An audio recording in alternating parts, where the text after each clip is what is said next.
do. And then the other is, the products that I told you that, that I'm selling or whatever. So that's why I was asking you, how would I know which one to do? Because I do too, but my passion is with the youth, period.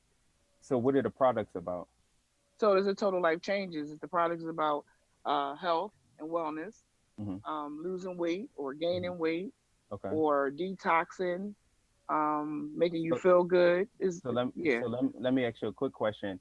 Okay. How much knowledge do you have on health and wellness versus, so I know you're selling product. So if they give Right. you a manual and you read that, but do Hmm. you know more about health and wellness? So right, so before you answer that question, Right. even if you don't, right, you Right. say Right. I have these products and I have these children, which what Right. people need to understand and stop being scared of. If you don't know how to do it, get somebody else to know how to do it. You be the Right. face of the event, the situation, but then you bring on Right. professionals, and that's how you Right. take yourself out, your hands off, to tell somebody to eat grapes, and they allergic to grapes, and you don't know that. You know what I mean? Or Right. or sleep this many hours, and you don't know that. But if you bring in Right. people to tell people how to do that, then you become the person, the go-to person that knows how to Right. connect other people. So now your network looks bigger, your olive branch Okay. is bigger, because they come to you and say, I need a health coach. And then Right. what you do financially, you hire that health coach, you get a percentage off of what's booked through the health. Then that's multiple streams of income. And then you walked away sleeping at night because you didn't tell somebody a false a false truth to being wellness, but you know how to organize. So you focus on organizing people and then bring those Mm. youth in and save their lives at a young age. So when they get Right. older, they won't have diabetes and all that stuff. See how Right. that did? And Okay. then you find Yep. organizations each month, every year, every month in a year has a nonprofit organization, a cancer or something. You find those things and involve the kids with the organization and your professionals, and now everybody's coming to you for help. So now you done Gotcha. developed a whole 12-month situation, and you're making money because you're hiring those people and you're speaking on platforms of somebody who can gather people. Oprah don't know how to do everything she talk about. Right. He should go to people and they write it down and she speaks it out, but they got paid. You Right. don't see Right. though. You just see Oprah. So if you think like that, just think you can't do it all, but you are smart enough to hire other people that are Hmm. smart Right. in that field, and then you got a whole business right there, Right. a whole nonprofit. Hmm. Gotcha. So I don't need to Sounds talk. good. Look, I don't need to talk to you then. No. You done got it. So that's what I do. Right. And Right. and I don't Right. have to be at a Fortune 500 company to have the skill set. I just need to have the hands-on experience. Even with Shelly, like being an intern at Urban Expressions, I learned so much that I apply to today. Right. And that was almost 20 years ago. Yeah. Oh Yep. So yeah. If I may testify on that for one, if it wasn't for Shelly, I wouldn't be sitting here right now being the podcast king. Because Shelly taught me how to do this thing, how to interview. Miss Lee, Hey, what's up? you ain't gotta be over there acting like you a distant cousin or something. You family now. I know. I feel like family. Thank You gotta you. make your own plate and stuff though, darling. We ain't I'm Dude, I'm trying to get my life together. I'm all excited. I bought a printer today. So my son is over here. If y'all hear me, y'all see me kind of leaning to the left, and my son is on the left, my grandbaby's on the right. So I'm just, multitasking right now. okay. I thought you was cooking. I'm like, is somebody cooking? Oh, no, not me. No. He said, Listen not here, speak. me. I'm a revert back a little bit, and I'm a piggyback off of what Ike was just talking about because Uh-huh. Lily and I have been in Not in love. no Nope. in no in business cahoots. I don't know. That end got kind of scary. No, I wouldn't do my wife will kick. Listen, my wife will kick my ass. I know. And mine too. I know them Philly women. Yo, she don't play. But what I'm proud to announce, and Lily gave me the okay to announce this. Lily, first of all, she said she looked at my work, and I ain't gonna lie, I was, oh God, she don't like my stuff. She said, I love your work, and Lily said, Yeah. I'm excited to work with you, and I want you to power my podcast. Right, right. She loves my Yay. work, Yay. For sure. and she said she's willing to promote the Melanated Morning Show. Whoop, All whoop. right now. Right, All right absolutely. now. Shout out to Absolutely. Lily. All Thank right. you. Anybody want to sing? Oh well, never mind. Forget it. Forget it. Yeah, that wasn't one of the businesses you wanted to start. Right. So Right. That definitely ain't one of the businesses. I said don't brand that right there. Don't Right, brand. right, right. leave that alone. So Lily, I hear you That got brand is not you. you Right. got a book out, and I hear it's a good deep read. Ooh. Go ahead, you, go ahead, girl. Do your thing. I can't even tell us about that book. Oh my God. Well, the book is called I Regret the Day I Lost My Virginity. You Are Not Your Past. And, I can honestly say it was one of the hardest things I could have ever done. Like everybody who knows me knows that I'm pretty raw and I like to just have a good time. And I'm the unfiltered SWV girl. So I'm from the Bronx, New York. So I carry that wherever I go and it comes out, whichever way it comes out. But in saying that, being from the Bronx as a young girl, I went through a lot. I did a lot of things, and some of those things I really wasn't proud of.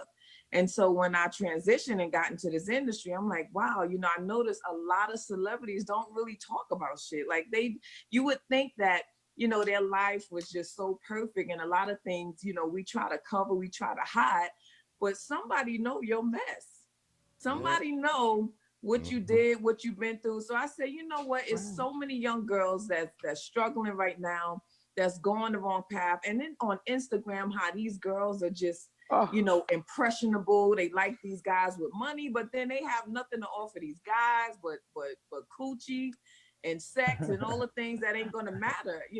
I'm just being right. honest. So I'm like, you know what?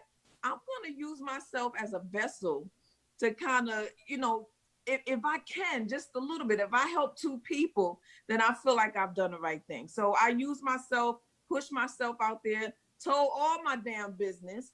And hey, we came up with a book. So after the book was written, I have to admit, I was very proud of my effort. This is my first time as an author, and I'm going to keep going because a lot of people need to be inspired. Great. Wow, that sounds good. So Yeah. you said something in your book. Well, first of all, you were 17, right? When you had two children. I had two kids at 17. I was 15 when I had my daughter. I was 17 when I had this nut over here, my son. Okay. The brainiac. Okay. Okay. Yeah, my son's been Yes, my son husband. and my Right. husband. But yeah, I But you. had two kids by the time I was 17. And to be honest, when I tell people that, the first thing they say, oh, you was a hot ass, you was this, you was that. And I'm like, damn, like why did it have to be like that? Why couldn't it have to be my circumstance was just so confusing and I was put in a position that I shouldn't have been in as a teenager. See, Right. people don't Right. know that journey, so they will automatically look at your sin and call Right. you out on it, and But make you it. know what? I wouldn't see it. I wouldn't because I work with young people. I wouldn't. I Mhm. would. That wouldn't have been my first thing. I would have asked you what was going on at home that made you go Exactly. out and do that. So Precisely. that would have been. That would have been my question because I felt Precisely. as though that Well, something that had to be going on. and that's a great way to look at it. That's the maturity in you because a lot of people they just don't do that. But I was living with a guy when I was 15. Unfortunately, my dad left when I was 10. And all of this stuff, I'm comfortable talking about it now because it's all in the book any damn way. So my dad Right. left at 10. And when he left, my mom struggled. So we were just getting evicted damn near. If we stayed in an apartment for 2 months straight, we was doing good. But my mom, she worked hard. She really wasn't making a lot of money. And she tried to make ends meet and it just wouldn't meet. So I Right. was just a floater. I was a kid that would go from my godmother's house to my boyfriend's house in the one bedroom, with voting infested Right. situations. And, Right. and I was determined to change everyone's perception of me because people looked at me, they counted me out as a young girl. I was the girl that out of all of my sisters, I was the one that wasn't going to be shit. I was going to have 8 kids and be on welfare. That's how they Wow. looked at me. I was the ugly duckling. They always used to compare me to the rest of my sisters, and grown-ups. I mean, I'm a young girl, like what 12, 13 years old, and they're like, oh, this is the prettiest sister over here. And I heard this stuff. Right, So one thing about me, if anybody know anything about Lily, one of the things about me is that I am so looking forward to you trying to count me out and tell me what the hell I can't do, because I'm going to show you better than I could tell you. And I've done that. I wanted this group so bad, and I can honestly say, and I tell young people this all over the world, I'm like, music changed my life, literally. So I am so adamant about, and I'm an advocate for, just music and the arts just being incorporated in these young kids' lives, because they need something to do besides go out here fucking. Exactly. I mean, I'm just being real. Like, it's so easy to lay and play nowadays. I mean, it's all it takes, this right here, the phone. The phone is we call, my old pastor used to call it the telephone, and it's so true. Now sex is so accessible these days, and hooking up with people, and people are dying. They are dying, and kids are getting trafficked, and it's just bad out here nowadays. It really is. It's terrible. It's so terrible. But I think it was already bad because we have social media. We get to see it. We can see it now. Absolutely. It's more That's what I was going to say. It's more exposed now. The conversation so I'm is like, being had. I talk about all of this stuff when I, in my book, man, it'll blow your mind. But I would honestly say that my book is not watered down. So anybody who read it is coming from the place that I was in at that moment. So like I have a chapter in here where I talk about I got jumped. I talk about me being molested by my uncle's wife. I talked about when I got my first apartment, my biggest accomplishment. Everybody think, me being in this great group was my biggest accomplishment, when no, getting my GED was one of my biggest accomplishments. Right. So it'll really help you understand who I am and where I come from and where I'm going. Well, we have to get that book. How much is your book, and where can we get it? My book is on Amazon, and it's $19.99 for the the paperback, and I think the Kindle version is $9.99, I believe. Oh, I can afford both of them. Okay, I can get either one. That's two books. That's two books. I would like to give a real quick disclaimer to the people on Facebook, because they heard Lily and I think Ike say the S word a couple times. So let me give this disclaimer. This is After Dark, and this is grown up folks, so we can say all of them words. You're allowed to say fuck, shit, damn, hell, punk, pussy, fat. Can I think of any more? No. I got a Rolodex. You cannot say. Well, what the shit? No, we can't say that one. What can we say? We can say pussy, motherfucker. Ends with a T. Oh yeah, you say all my favorite words. So just in case you were feeling out of place, go ahead. Oh, I'm sorry. I just want to make sure everybody. I feel right at home here. Hey. That's what we were trying to do. Here's a nice big cup of grown folks ignorant for you, for everybody. This is how we do it. You know what? Let me just say this. What is it about grown people what is so bad about? I never understood why people feel some type of way about cussing. Clearly, they having that boring missionary sex, because a good curse word is punctuation. Yeah, it really is. Why anybody is playing these games? Put the oomph on it. I mean, it's like, if it's good, he could be a woo motherfucker. And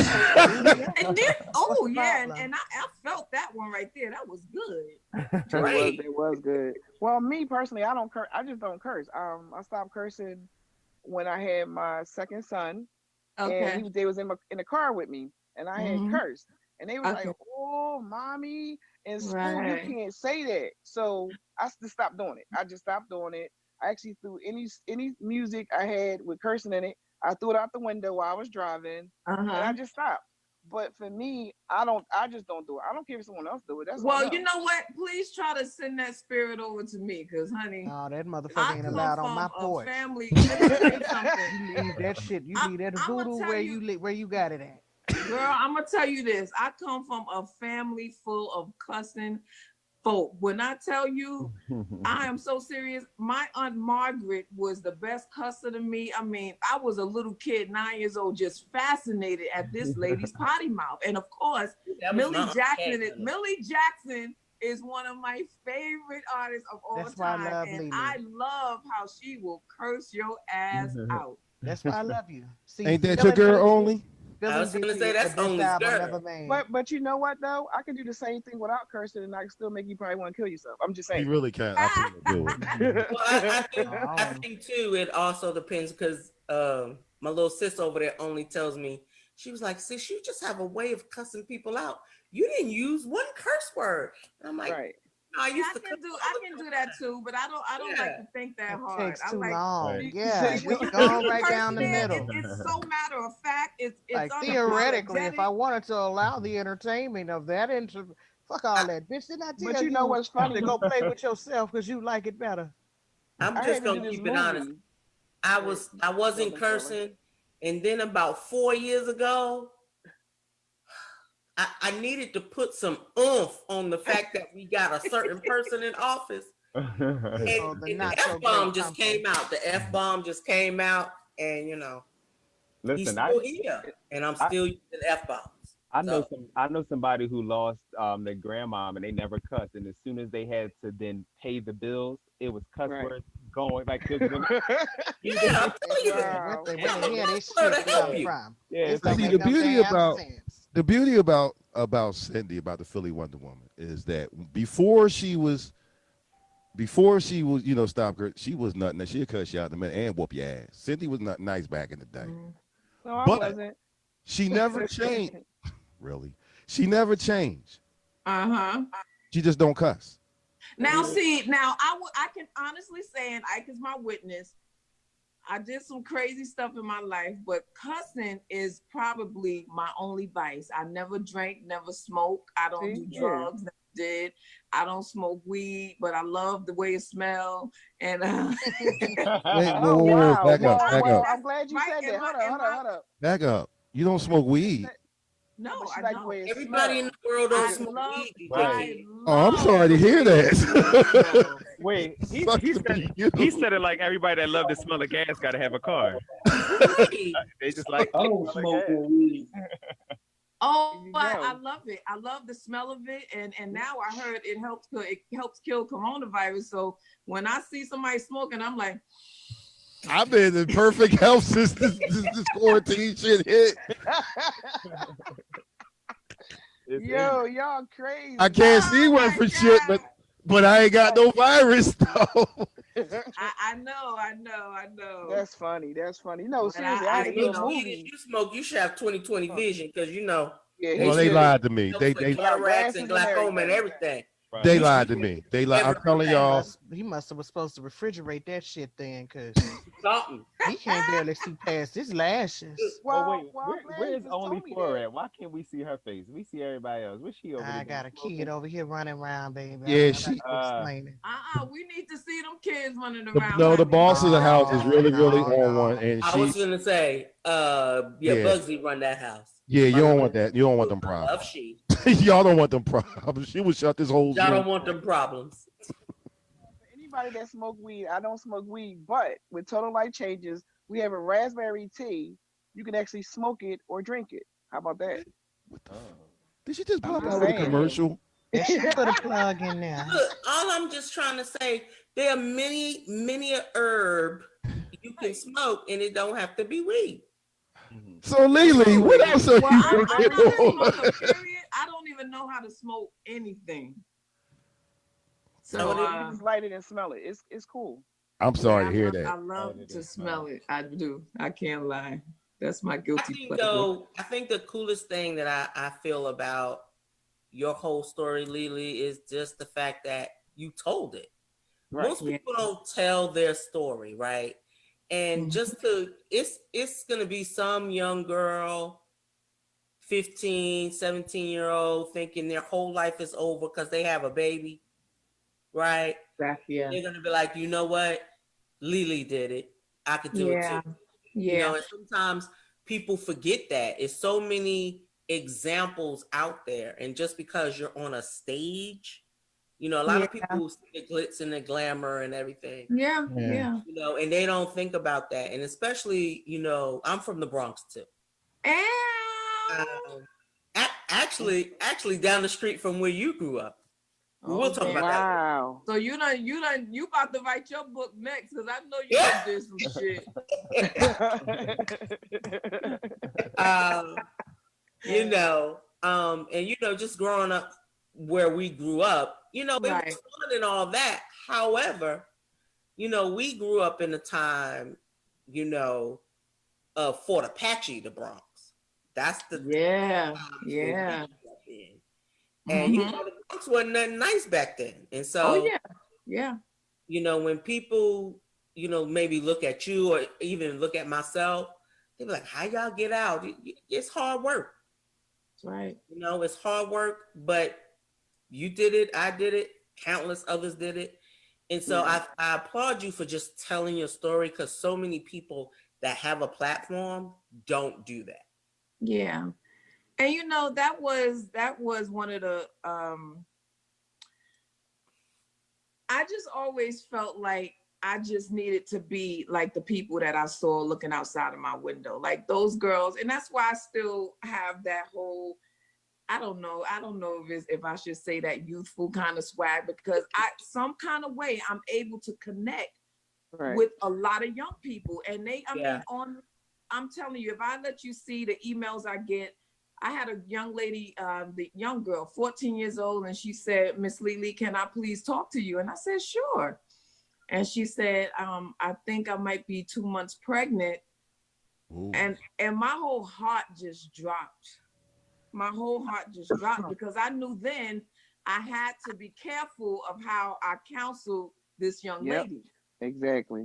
So I was very careful in how I worded stuff. And I asked, where's your mom? I need to have a conversation with your mom.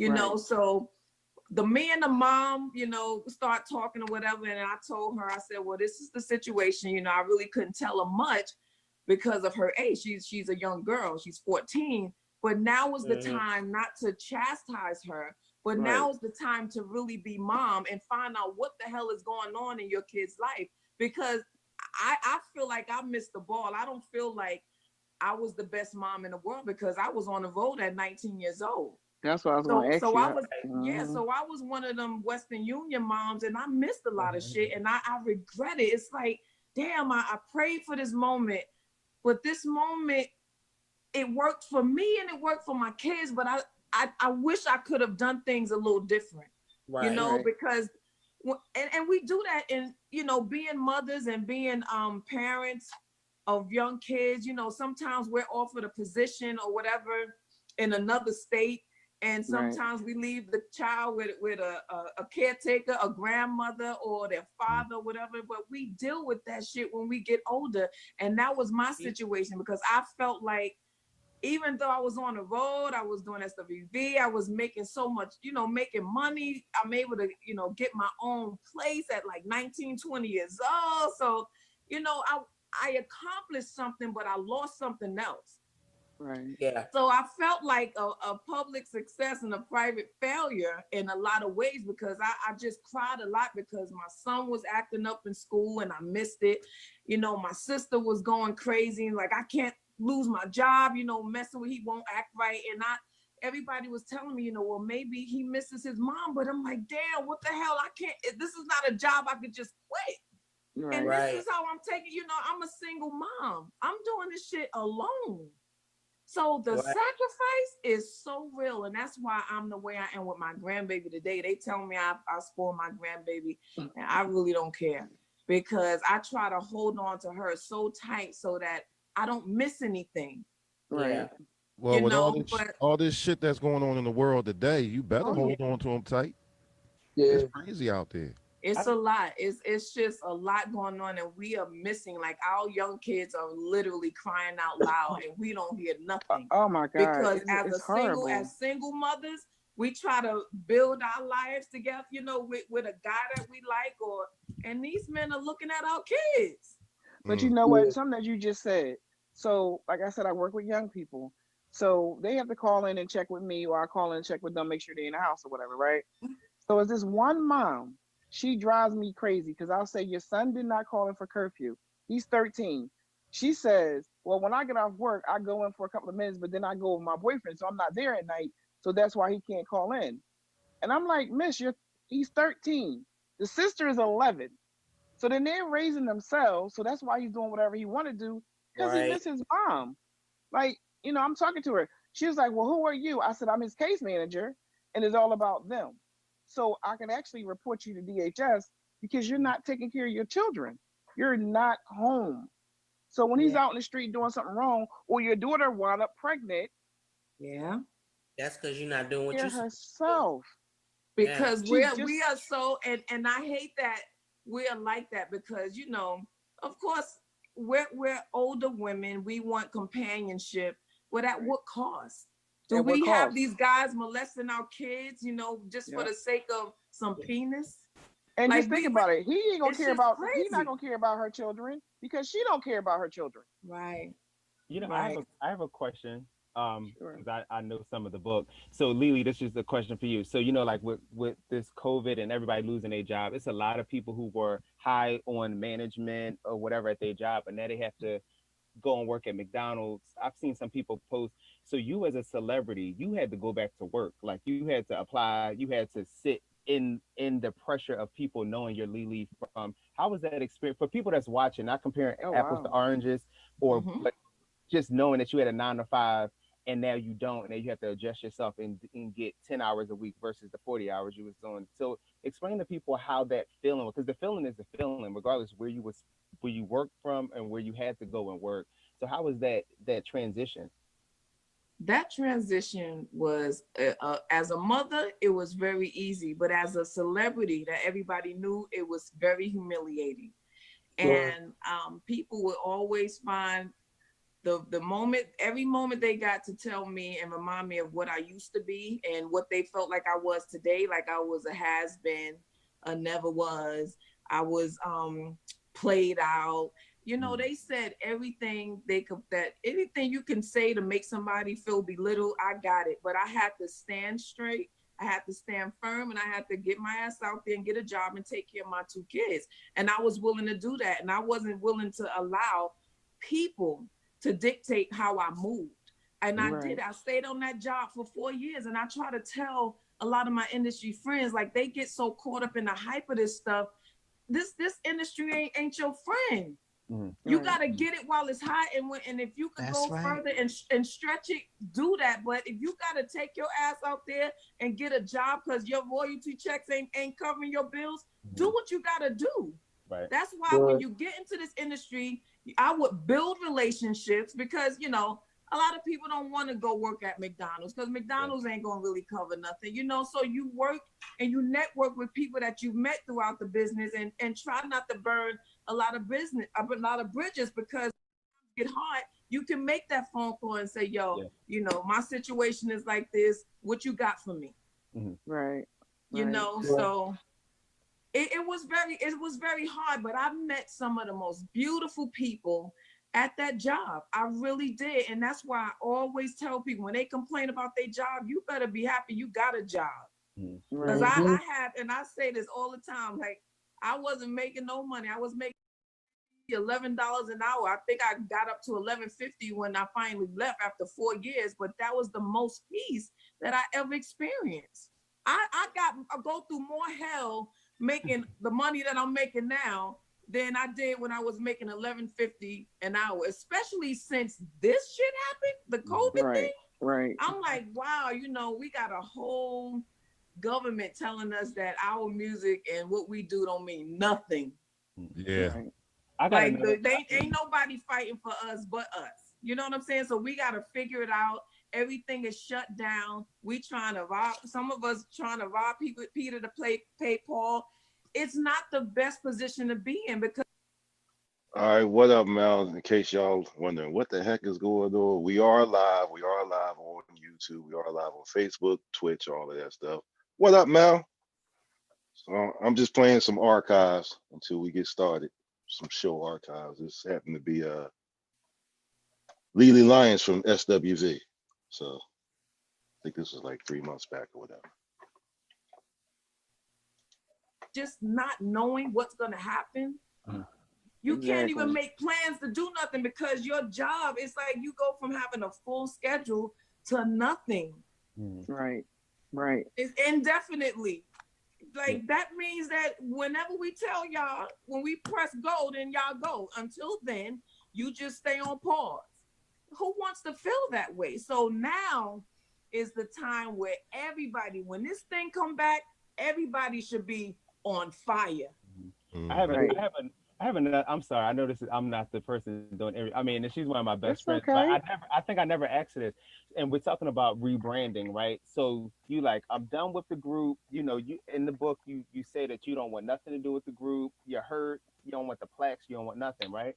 But then you get the phone call, and then now it's that transition from work, right? You done built this new foundation of normalcy, and you get the Uh-huh. phone call. So two questions: when you got that phone call, where was your mindset, and then what did you think about as far as the rebranding Lily as a person? Because you left the group on this term, you had to Mhm. rebrand. What was that process like when accepting the phone call? Because I think it was Phil that called you for a gig, and that brought you Uh-huh. guys to talk Yeah, and have that one event that now kept y'all going for the last these right. last many years. So what was that? You know, you know what? To be honest, that was the best phone call that I ever had. Because regardless of what we've been through, we traveled this journey together. We started this journey together. You know, we went through all the turmoil together. So that phone call, when I got it, it really wasn't about SWV. It was about connecting again with two women, two girls that I love, you know, and I wanted us to talk about everything we wanted to talk about, and just kind of building a friendship and getting to know each other from where we were at that particular moment. So I think I was more excited about just, wow, you know, I get to talk to my girls again, like about whatever. I didn't even care. But we took that call. It was very, we were crying, and it was just, it was painful. But after I got off that phone, it felt good. And I had just, I prayed. I said, God, whatever it is that you have in store for me, I promise you, like, I'm willing to go. Like, but I'm going to allow you to be the captain of my ship. Because for a long time, I was pretty much, you know, anchoring my own ship, and I did a lot of things wrong. Even when I told you the story earlier about when I started this group, I wanted this so bad. I wanted a change. I wanted to be in a situation where I can make money and take care of my kids so they wouldn't have to go through a lot of the things that I went through as a young girl, whatever. But I still feel, I don't know. I don't even know if it's safe to say that God had his hand in it, because I went through way too much stuff. You know, it was just too hard. It was too painful. So I'm like, okay, I got, but I'm gonna let you be the captain of this ship this time. So Right. once everything just kind of came together, I had to retrain my mind to go back into this world that I was unfamiliar with for 4 or 5 years.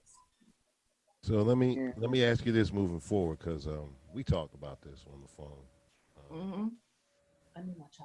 First of all, she scared the shit out of me when she called because I thought it was a bill collector. Like, I don't know nobody. What the fuck is this? And I ain't gonna lie. Hello? She's like, hey, this is Lily. Oh, I'm sorry. Hey. So we talked about your project, the other project that you and I are about to embark on together. And once Uh-huh. again, thank you so much for trusting me. Oh I yeah. And thank thank Ike for connect. Let me tell you something about Izzy Ike, okay? Ike is like Google. I'm telling you, when Google is not available, I'm calling Ike. Because Ike, he is the guy that can get so much stuff done. And if he don't know it, he gonna find somebody that do. And that's been my experience with Ike. So I definitely want to definitely co-sign all of his book efforts and everything that he's doing, because I work very closely with Ike, and he is just like, he's the guy. He's that guy. Thank you. So That's what's up. That's what's so up. yeah, what I yeah. wanted to bring up, if I can, I want to skim over. I don't want to give away all the juicy details. Let's skim over it. Speaking of the Okay. podcast world, guess who's going to be in the podcast world? And Can you me. tell us a little bit about it? Give us a little, little. I definitely will. I've always been, I don't know, I enjoy doing radio for, we would go to these different radio stations and, throughout our travels, doing our promo tours. And I just always enjoy doing radio. And everybody always said, you need to probably try to do radio. I think you'd be really good. I'm like, no, I talk too much shit. Like I'll slip and say the wrong thing and I will be fired in 2 minutes. So I knew whatever I did, I wanted to be uncensored because I just like for people to feel me. Like I know I'm not everybody's pick, but I know there's a whole lot of women who are like me. So I wanted to be a voice for those women who feel trapped in their past, who likes even the conservative women. I have conservative women coming up to me like, oh, I wish I could say that. I'm like, girl, just say it. Just say it. Say it. So I want to give women a platform to come here. 3 women just kind of have these real conversations that make you feel uncomfortable as well. We're going to talk about like plastic surgery and, being a cougar, dating younger guys, getting your life together, being over 35, like all of those conversations that we don't have all the time. We just don't feel comfortable talking about those things. So the name of the podcast is going to be called The Powder One Podcast. And we just going to have something to give to the women out there, Powered by. Here you go. And that's right. You got that right. Here I go. Here you go. Me and Lily. First of all, Lily and I already discussed it beforehand that we were going to promote each other on a heavy basis on this show. And she said that she would co-sign publicly that she loves my work and she's excited to work with me. I do. When you sent me your work, you sent it to Ike, Ike sent it to me. I was like, wow, I'm not even gonna lie to you. I wasn't even expecting what I saw. I was like, damn, like this is pretty cool.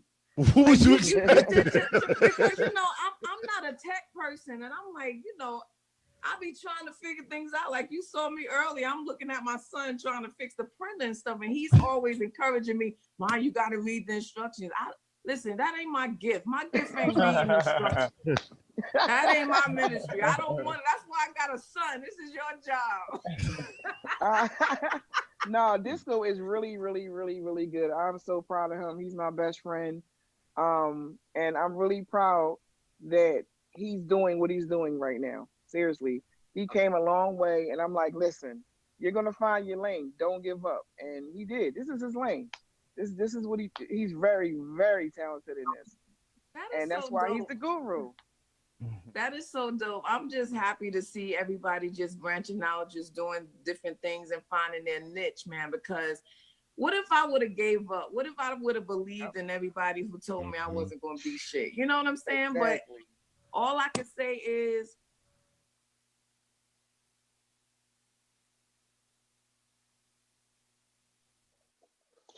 All right. Grown Folks Radio.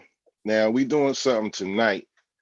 This is DJ Kid Disco, by the way, co-CEO, along with my girl, your girl, my mentor, my partner, Shelly Shell Williams.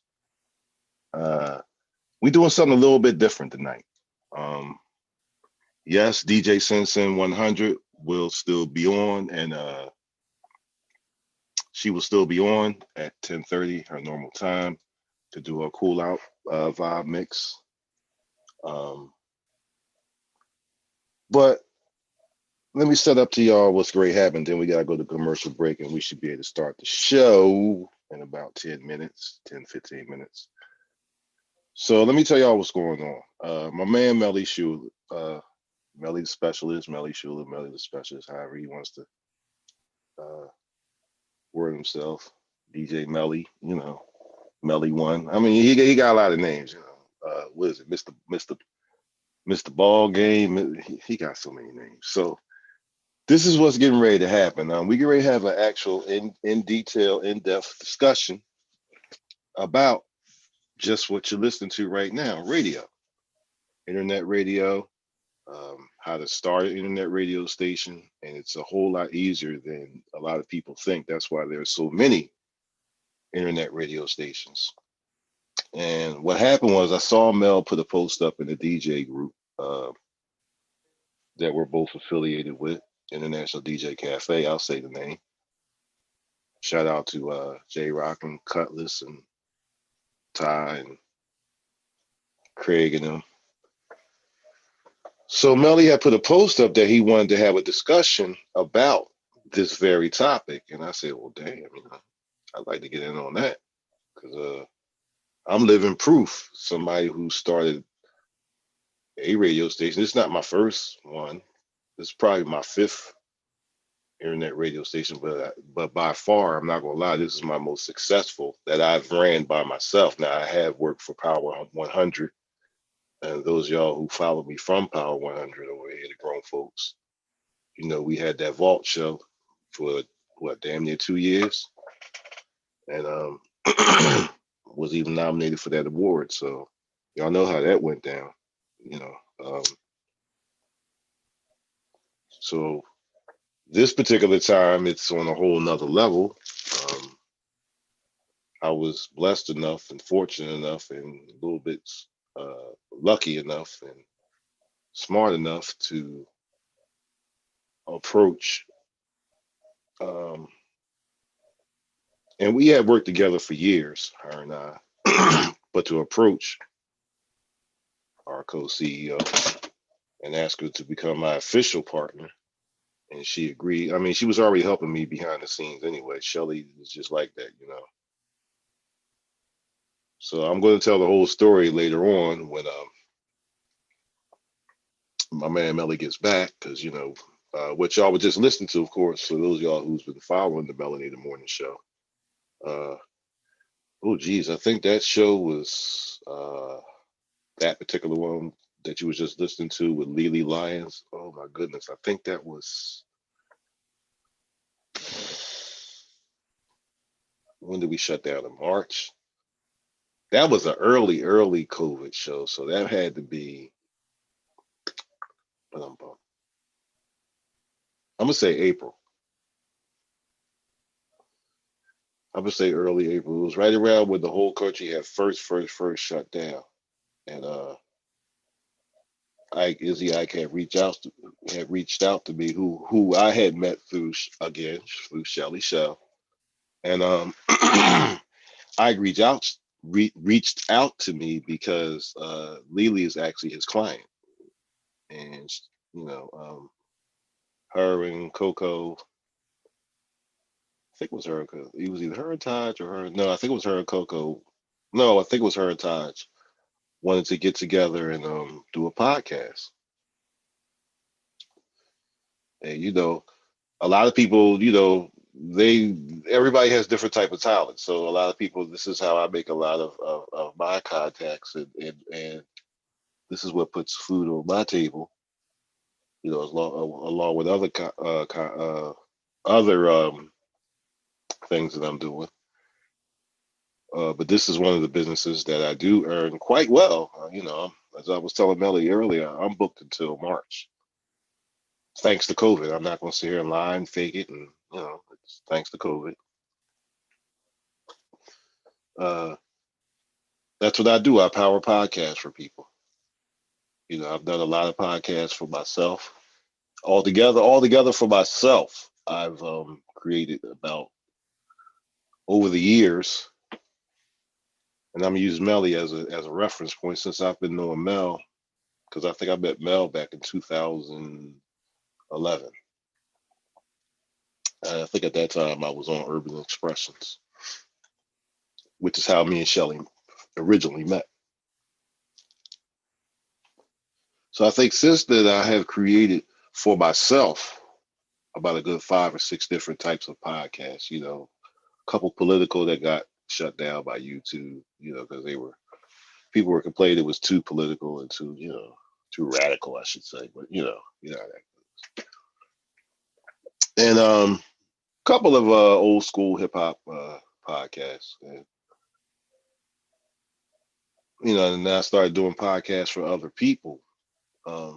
kind of behind the scenes, kind of behind, under the radar type of projects over the years. And some people knew, and Melly's one of the people that knew that I was doing this stuff, and I started getting into video. Not really the filming of the video, but the after production work, the intros, the outros, and I got pretty damn good at it. I was fusing different programs together, different paid programs together. I was fusing them together and coming out with dynamite projects as a result of it. So um,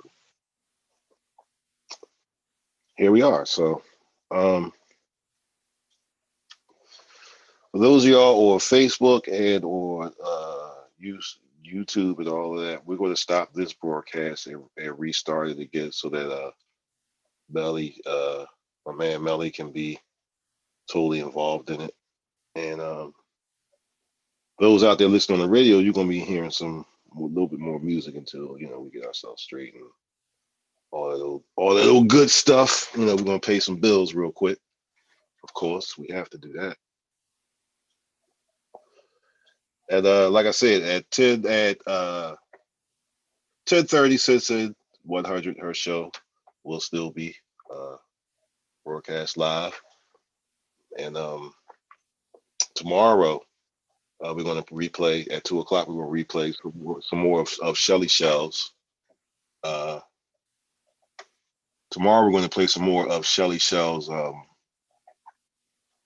single on a Saturday night, because Saturdays is her day, of course. So people are DJs are popping into the Zoom. So if you hear that ding ding out there in radio land, that's just DJs, coming onto this forum, because this is mostly a DJ thing. But it's not just for DJs. I mean, anybody can start a podcast, anybody can start a radio station, and I'm going to pay it forward tonight and show you guys, not the right way to do it, but one of the better ways to do it. Because it does take money for it to really, really succeed, And I'm going to show you guys how I was able to build relationships and network with some really key people, like Shelly Williams, who's the co-CEO. And for those of y'all who don't know who Shelly Williams is, Shelly Williams is a 2-time Billboard Award winning CEO, owner. Well, she became the owner, CEO of Urban Expressions. Urban Expressions is one of the longest running video shows in Philadelphia. And when I say video shows, I'm talking about shows like, you remember shows like Yo MTV Raps and Rap City and those type of shows. Well, each major hub, each major city had a major video show. Well, Urban Expressions was here for Philadelphia. In New York, of course, you had in New York you had the video jukeboxes, which was the epitome of video shows. Ralph McDaniels. Shout out to Ralph McDaniels. I had the pleasure of meeting. I did not know this gentleman was in the Smithsonian. And once again, thanks to my me being able to build relationships, me being Shelly's sidekick, I'll be robbing hell. It gets me where I'm learning so much from her, and I appreciate her agreeing to be my mentor in this business, because it's not just about playing the music.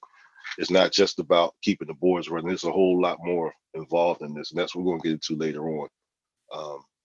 But thanks to Shelly, I was able to meet, listen and meet the godfather of this whole video show thing, Ralph McDaniels, and that was like awesome for me. And it was awesome for me to be able to see my mentor be excited about speaking with her mentor. And I'll explain all of that later on when we come back. Like I said, we got to pay these bills. And Facebook, Facebook and YouTube, we're going to have to come back to you guys, because I want to make sure that my man Melly, since he's the one that really set this up, is involved in the whole process, I know some of y'all were like, well, what the hell is going on? Why is disco on at night? Because I'm only on Wednesday nights. Y'all know me. And yeah, shameless plug, Melanie in the Morning Show, Monday through Friday, Grown Folks Radio. You can hear it on Grown Folks Radio, 10 a.m. Here on Grown Folks Radio, you can also hear the Melanie in the Morning Show on B Force Radio out of Philly, Power 100 out of Cleveland. For the next week or so, you can hear us from Golden State Radio. Y'all know the situation with that. We are no longer seeing eye to eye. So, okay. And I see another person came in. Before we go to break, I want to acknowledge him because he is the reason that a lot of this stuff is going on.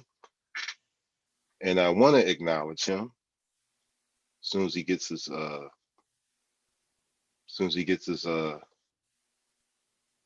audio together. I see he got the promo shot. He's still connecting. So we can hold off on the commercials for just a bit. For just a bit. I'm waiting for J-Rock to the General. There he is right there. There he is right there. Good evening, sir. It's cracking. It's a pleasure. First of all, let me introduce you. Let me let you know that you are live on the radio and YouTube and Mixcloud and Facebook and all that good stuff. First of all, sir, welcome to the Grown Folks Radio. Greetings, everybody. For those of y'all who don't know who this gentleman is, this is DJ J-Rock. He is what would you call yourself, Jay? The CEO, the man that runs it, just a DJ. That's all. He's just a DJ. Well, he runs what's called the International DJ Cafe.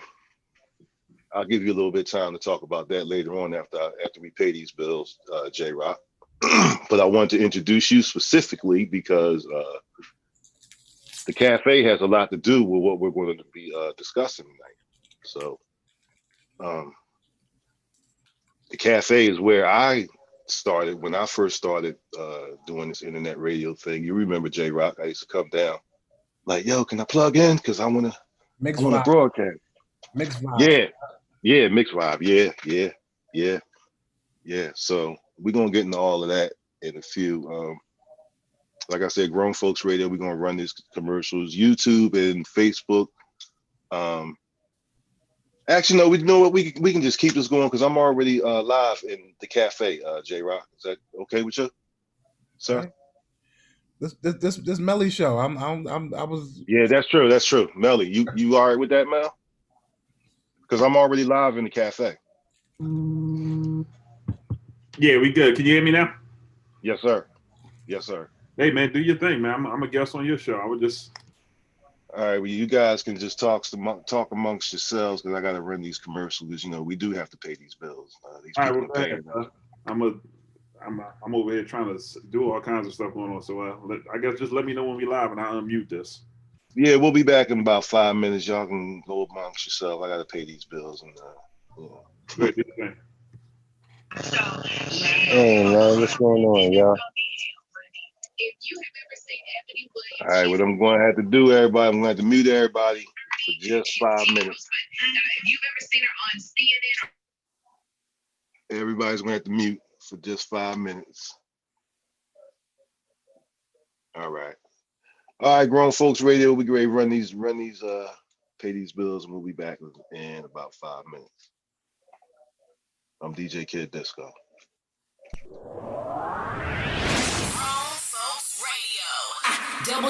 WGFB-FM radio. So are you ready? Yeah. How it used to be. Something for everyone. 24/7, 365. After these messages, we'll be right back. For the health and safety of our guests and team members, we're here for you. That means frequently deep cleaning our stores and wiping down carts and baskets after each use, reserving dedicated shopping hours for our most vulnerable guests, providing masks and gloves to our team members, and offering contactless shopping options through the Target app, like Drive Up and same-day delivery. We're here for you now more than ever, and your health and safety is our highest priority. Learn more at target.com/a bullseye-view. New Dunkin' Refreshers. Vibrant fruit flavors like strawberry, dragon fruit, and peach passion fruit. B vitamins and energy from green tea. All under 200 calories. Order ahead via the Dunkin' app for a contactless way to order, pay, and pick up in the drive-thru. America runs on Dunkin'. Price and participation may vary. Limited time offer. Amazon is hiring near you. Earn a competitive wage and start as soon as 7 days. No resume or experience required. Health and safety are a top priority with all of Amazon's roles and sites. Amazon is taking precautions in their buildings to keep people healthy. Go to amazon.com/apply. That's amazon.com/apply. Amazon is an equal opportunity employer. Hey everybody, it's your girl, Shelly Shell Williams, Philly's Oprah, host and executive producer of Single on a Saturday Night. And guess what? I've teamed up with DJ Kid Disco. He is the king of the podcast, and we have Zoom Your Podcast Masterclass. Have you ever wanted to start a podcast? Learn how to be a Zoom professional, throw a virtual party? Now is the perfect time to learn all about it in Zoom Your Podcast. Go to ShellyShellWilliams.com or Instagram at Shelly Shell Williams or at DJ Kid Disco. DM us. Find out more information. This class is a must-take class. Romaine, my girl, an African American, master's level licensed professional counselor and dance movement therapist. Tell us more about your clinical practice. Yes, Dr. Webb. I am a licensed professional counselor with the state of Pennsylvania, specialized in verbal psychotherapy as well as dance movement therapy. Dance movement therapy helps clients to improve self-esteem, body image, develop effective communication skills, build healthy relationships, as well as build positive coping skills. Yes, honey, I love it. But wait, what if I don't know how to dance? No worries. We're all natural movers each and every day. So you don't need to be a professional dancer in order to engage in dance movement therapy. I like that. So if someone wanted to schedule an initial consultation, where can they find you? Yes, they can find me on LinkedIn, Romaine Diaz. You can also email me at romainendiaz@gmail.com, as well as contact my office at 215-914-5797, and we'll be glad to set up an intake with you. Wonderful. So say that number one more time, Romaine. Yes, my office number is 215-914-5797. Hi, everybody. This is Cinda Williams, and I am the co-host of the Melanated Morning Show and the host of the PPC Radio Show. And you are listening to Grown Folks Radio. Hey, this is Cinda Williams, and you're rocking with my super producer, DJ Kid Disco. All right, DJ Kid Disco. Grown Folks Radio. I don't know if I should be referring this to the melanated because it's not melanated. And, it's just a special thing that happened to happen. And I asked my man Melly, the specialist, Melly Schuler, to when I saw him put the post up, like I said, I asked him if it was okay if we did this because the topic that he wanted to talk about, as I was telling y'all earlier, I found very, very interesting. And I felt as though that I could give a really, really good objective view of it because I've done what he wants to discuss tonight. So I see everybody is chiming in, is tuning in. Melly, if you can hear me, it's your turn, brother. We're giving you the.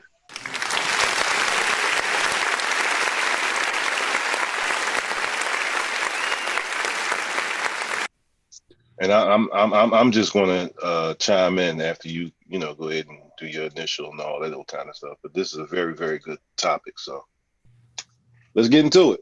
Well, let's do exactly just that, man. What up, y'all? First and foremost, man. Good evening. Good evening. Good evening. How can we do this? I guess the only way that I know how, straight to it. the thing is, for those that don't know, my name is Melly the Specialist. Been DJing. We ain't gonna go through all the attributes and all that other good stuff like that. A lot of people that actually follow me and rock with me and stuff like that understand how I am. I'm like more of a straight shooter type of DJ. I mean, friend and stuff like that. And a situation happened, and I'm like, you know what? It's time to talk about some things. So let's talk about it. A lot of people was asking me, like, just through over the years, and when you're networking with people, how can they get in radio? How can they get on internet radio, podcast, and anything like that? And of course, they only see the glitz and glamour of it. They don't see the stuff that happens behind the scenes. There's a couple things we're going to talk about tonight. And like I said, this is not the typical radio show. This was just it was a conversation that I really wanted to have amongst my fellow DJ brethren and producers and anybody that's interested in the particular topic, which is one, we're going to cover how to, DJ on the radio, how to get into podcasting, how to start your own internet radio stations and stuff like that. We're going to try to do as much as we can, cramming it all in. But now, guess what? Hold on. I'm sorry, Mel. I wanted to make this disclaimer real quick. Here's the irony. Not even, I won't say hypocrisy. Here's the irony of this whole topic. We're on an internet radio station that was recently started, carried over from some other stuff. So that's why me and Mel decided earlier to do this from, and for those of y'all that don't know, who had just popped in, yes, you are live on Grown Folks Radio, a station that was grassroots, that was started exactly how Mel is going to talk about. That's why we're going to get into this, because this station is exactly what Melly's going to be talking about. Exactly. And I'm going to explain to y'all the steps that I've taken to make this and those of y'all who haven't been paying attention, well, you are because you're listening. We are growing fast like that. So I just wanted to put that out there, that this ain't no, I look at a YouTube tutorial. This is real stuff. Real, this is real shit. Yeah, y'all can cuss on here. Go ahead. I'm telling y'all now. we only stay PG until 6 o'clock. After that, So go ahead, Mel. Well, I mean, let's do just that. First of all, for those of you that's trying to get into the radio game, the podcasting game, anything that has to do with, you might well say this, we can't even necessarily say the new wave, but because some of us been doing this for several years now. A lot of people thought it was a joke, that it was, lazy. I don't even want to say what they thought it was, but we just gonna say they thought it was a joke. But now, of course, for those of us that have been doing it for years, now they see like this is the new wave, and it's not. But like I said, for those of you that want to know how to get into this, it's very simple. It's not much that you got to really overthink. It's not much that you really got to beat yourself all up about. When you're trying to get into internet radio, and yes, we're going to get into how to be a DJ on the radio, the different type of characteristics and stuff like that. We're going to talk about all that. So please forgive me. And if you got a question, you know what I'm saying? I'm not the guy that knows it all. I just, try to do what I do, which is help people and share the knowledge and give you the good and the bad side. I'm not a yes man. So don't think if you say it, no. If you're wrong, I am that guy that's going to pull your coattail and correct you on some things, especially if I have the facts.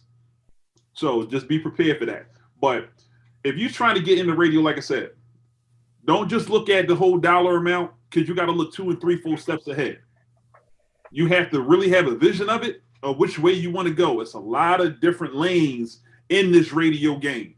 As y'all see, even with internet radio, there's people in here in the chat rooms right now you'll be able to see that's already doing their thing.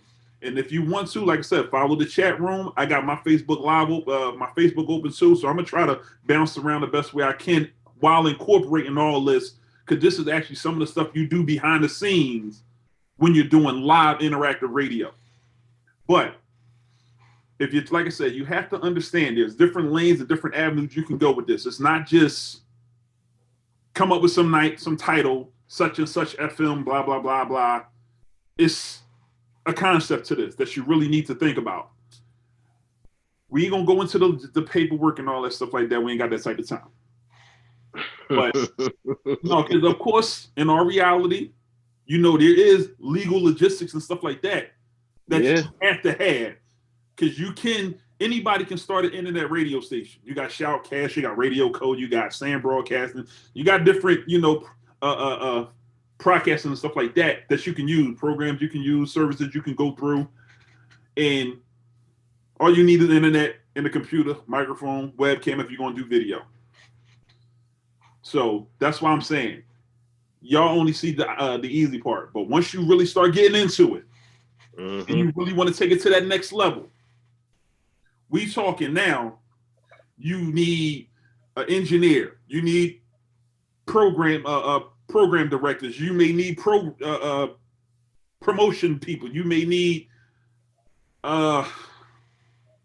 DJs, radio personalities. It all depends on which way you want to go with things.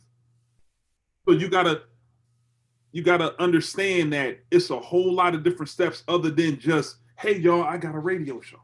Hey y'all, I got an internet radio thing. You got to be grown, man. And people just only see the glitz and glamour. Get out of that. Get out of that childish mindset of, hey y'all, look at me. This is what I'm doing. Get out of that childish mindset when, if let's just say you come up with ABC radio, you think because you got a 200, 300, 400, 500 followers on your Instagram and another 300 on your Facebook, now you telling everybody, share this, share that, share this, share that. It's a whole lot more to it than that. Then you go back into your childish mindset of, oh, ain't nobody following me, ain't nobody listening to me, y'all support me, this and that. Once again, you have to understand, do your research. Do your research on the lane you want to go in. Being as though the internet radio now, we just speaking on internet. We get into the FM side, but we just going to talk about the internet thing right now. Being as though internet radio now is the new wave, you got millions of people trying to jump on this thing. A lot of them sound like shit. Let's be honest. A lot of them sound like shit. If you have an internet radio station, matter of fact, let's go deep. We're going to transition right onto this and go deeper. DJs. I'm going to piss a lot of y'all off. Don't take it personal, but y'all know how I am. If you are a DJ and you want to be on radio, regardless if it's FM or internet, understand this. You have to understand that there are certain characteristics that you have to be radio ready. I listen to a lot of internet radio stations. I listen to a lot of FM radio stations. A lot of you DJs be on radio. Y'all get your opportunity. Y'all get your shot. Somebody that just up and starting and going, and you know, everything looks nice. Y'all get on. And just because you think you're killing it in the typical bar or lounge or wherever you play at, you have to understand that it is a totally different world when coming into this. How you play at 29th Street or ABC Block Ave bar or such and such lounge, and you think you killing it with the same 30, 40, 50 people that come in there week after week, day after day, it's totally different when you into here and you got thousands, if not millions of people that's tuning in to you. Y'all have to understand, you have to develop a persona. In the radio world, it's as they say, radio personality.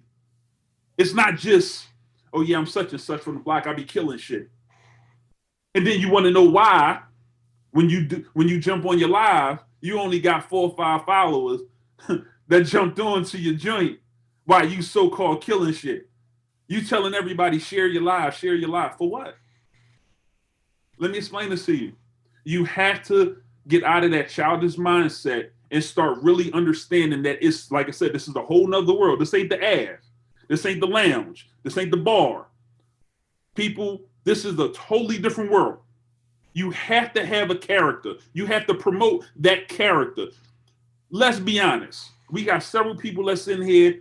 A couple of them is DJs. I don't know if y'all can be heard. I don't know if Disco got y'all muted, but if you can see each other, correct me if I'm wrong. Oh, no, everybody can unmute themselves, Mel. Okay.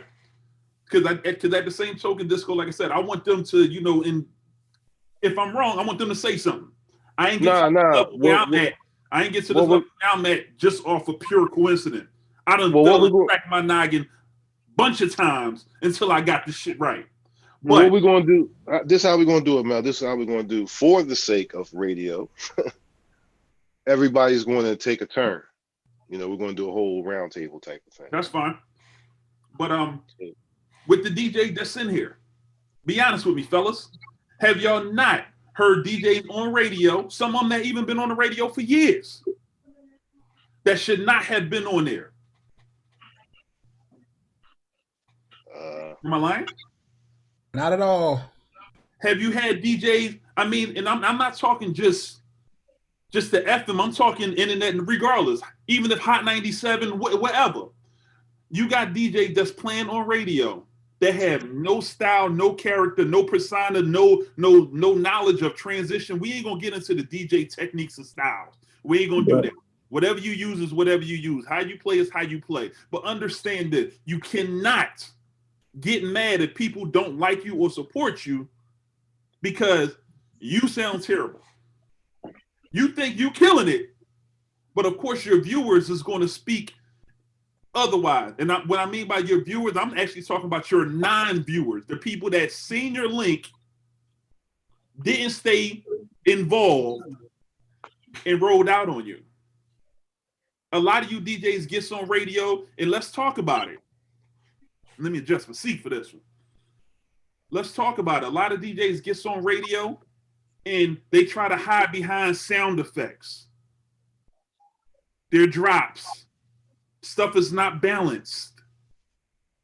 Along with no character.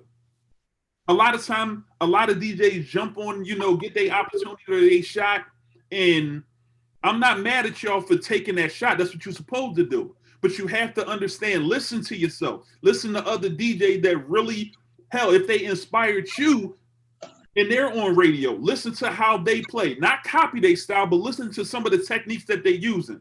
A lot of DJs now are getting on there, and the only reason you know who the DJ is because they hit their drop. That's terrible. That is flat out terrible. If you one of those DJs where every single time you get on, let's say you play 3 nights a week on such and such internet radio station. If I can predict what song you gonna play next, and then the next song, and then the next song, that's a problem. That is a serious problem. Y'all need to stop that.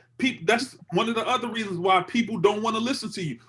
That just basically sounds like a pre-recorded mix. I should not be able to just tune into you, hear you one time, tune into you the next 2-3 days later, and you playing the same thing. I should not hear "Come On, Baby" and know when you get to the break where it say "Go, go, go." I should not know that you're gonna do "Go, go, go, go, go, go, go, go, go, go, go." I should not know that. I should not know you gonna do that. I should not know you play "Come On, Baby" and give me some radical, live bait Legion of Doom. Where my lead at? I should not know those records that's coming up after that song. I should not know that you playing "Oh Sheila" and "Nasty Boy" by Biggie is coming on right after that. I should know that. I shouldn't have to hear the sound effects, the wind or the air tunnel, all that 14 times a song. Now hold on. Mel is on one tonight, y'all, and he's back. But hold on. Y'all asked me to come back and bring this back to y'all, so now you're getting it. Go ahead. What you got to say? All right, but first of all, understand something, brother. I ain't mad at you. I'm not mad at you one bit. You know what I mean? But can I give another side of it? Like I said, this is the open discussion. This is what I wanted. I'm not all right. I'm just speaking from a point of view. No, and if I'm wrong, I asked y'all. No, hold on, brother. Hold on, but bro. Just from the laughter and people shaking their head, I can't be wrong. No, I never said you was wrong. I'm not saying you're wrong. Well, let's go then. What you got? Once again, hold on. Once again. Now, I gotta keep saying this, bro. For the sake of radio, remember we live on the air. For the sake of radio, I ain't cuss yet. No, I said you because fuck, shit, damn, pussy, fart. All right, we got out the way. All right. You said that. There's a reason why this station is called Grown Folks Radio. That's fine. But what's your question, Disco? What you got? It's not a question. It's just that I want to give a different side of it. So maybe I'm gonna let you finish, and then I wanna go more into the whole business aspect of it, because, like you said, it takes a lot. It takes nothing to create a station, but it takes a lot to empower it to the point of, like we were talking about earlier, there are millions of internet radio stations out there.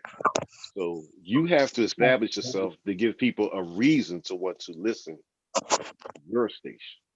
And what I said to you, Disco, is, I mean, I'm not knocking that. I said that from the beginning. And we still I'm not disagreeing. I'm not disagreeing with nothing that you're saying. It's everything you're saying is probably what was needed to been needed. That's what I'm doing. If you want to call this section what needs to be said, then go ahead. There go your highlight. What needs to be said segment, whatever which way you want to put it. But all right, well, we'll call this a transparency segment. Okay, hey, whatever you like. But I mean, now you done threw me off, so now we got to get right back to it. But I mean, in our reality, that's the whole thing. Can I say something? In light of what you said, I think, and what you said was correct, and I'm not, combating anything you said, but I think some of those DJs that you speak about on the radio or on the internet, they may be in their comfort zone and may have, or trying to figure a way not to sound the same, to be, to step up their game, to be creative, so that they can attract more followers and more listeners and whatnot. Because like you said, doing it at a bar or a lounge is one thing, but when you come on a broadcast to where you have like a station is nationwide or whatever, that's another. So that DJ that has that opportunity to shoot his shot, he's shooting his shot from his comfort zone. Afterwards, someone could pull him to the side and say, hey, you can develop this, develop more personality, work on this, work on that. So what you said is correct, but I think some of those DJs that get their shot, have the opportunity that's on the internet or radio, some of them do need to be educated a little further to increase their knowledge about what that game is all about. Okay, well, first of all, let me ask a question. Let me ask a general question. What type of DJs are we talking? Because here's the thing. Oh man. There are different types of DJs and radio personalities on radio. Now, I happen to be one that's a DJ and a mic personality. And if anybody's listened to my show, shameless plug is my station. I'm going to give a shameless plug. God damn it. On the Melanated Morning Show. And Joe Storm, you've been there. And Melly, I think you've been there. I have a unique style of talking and interviewing and all of that. But then you have DJs who were just music DJs. They just play music. That's it. Well, so are we covering that part of it? Are we covering the talk part of it? Or are we covering both? Or how, Well, like I said at the beginning, I mean, the first gentleman that was talking, I mean, I can't tell who that was. I mean, I'm sorry, it's Charlie. I'm in the dark. I'm sorry. Okay. It's Charlie.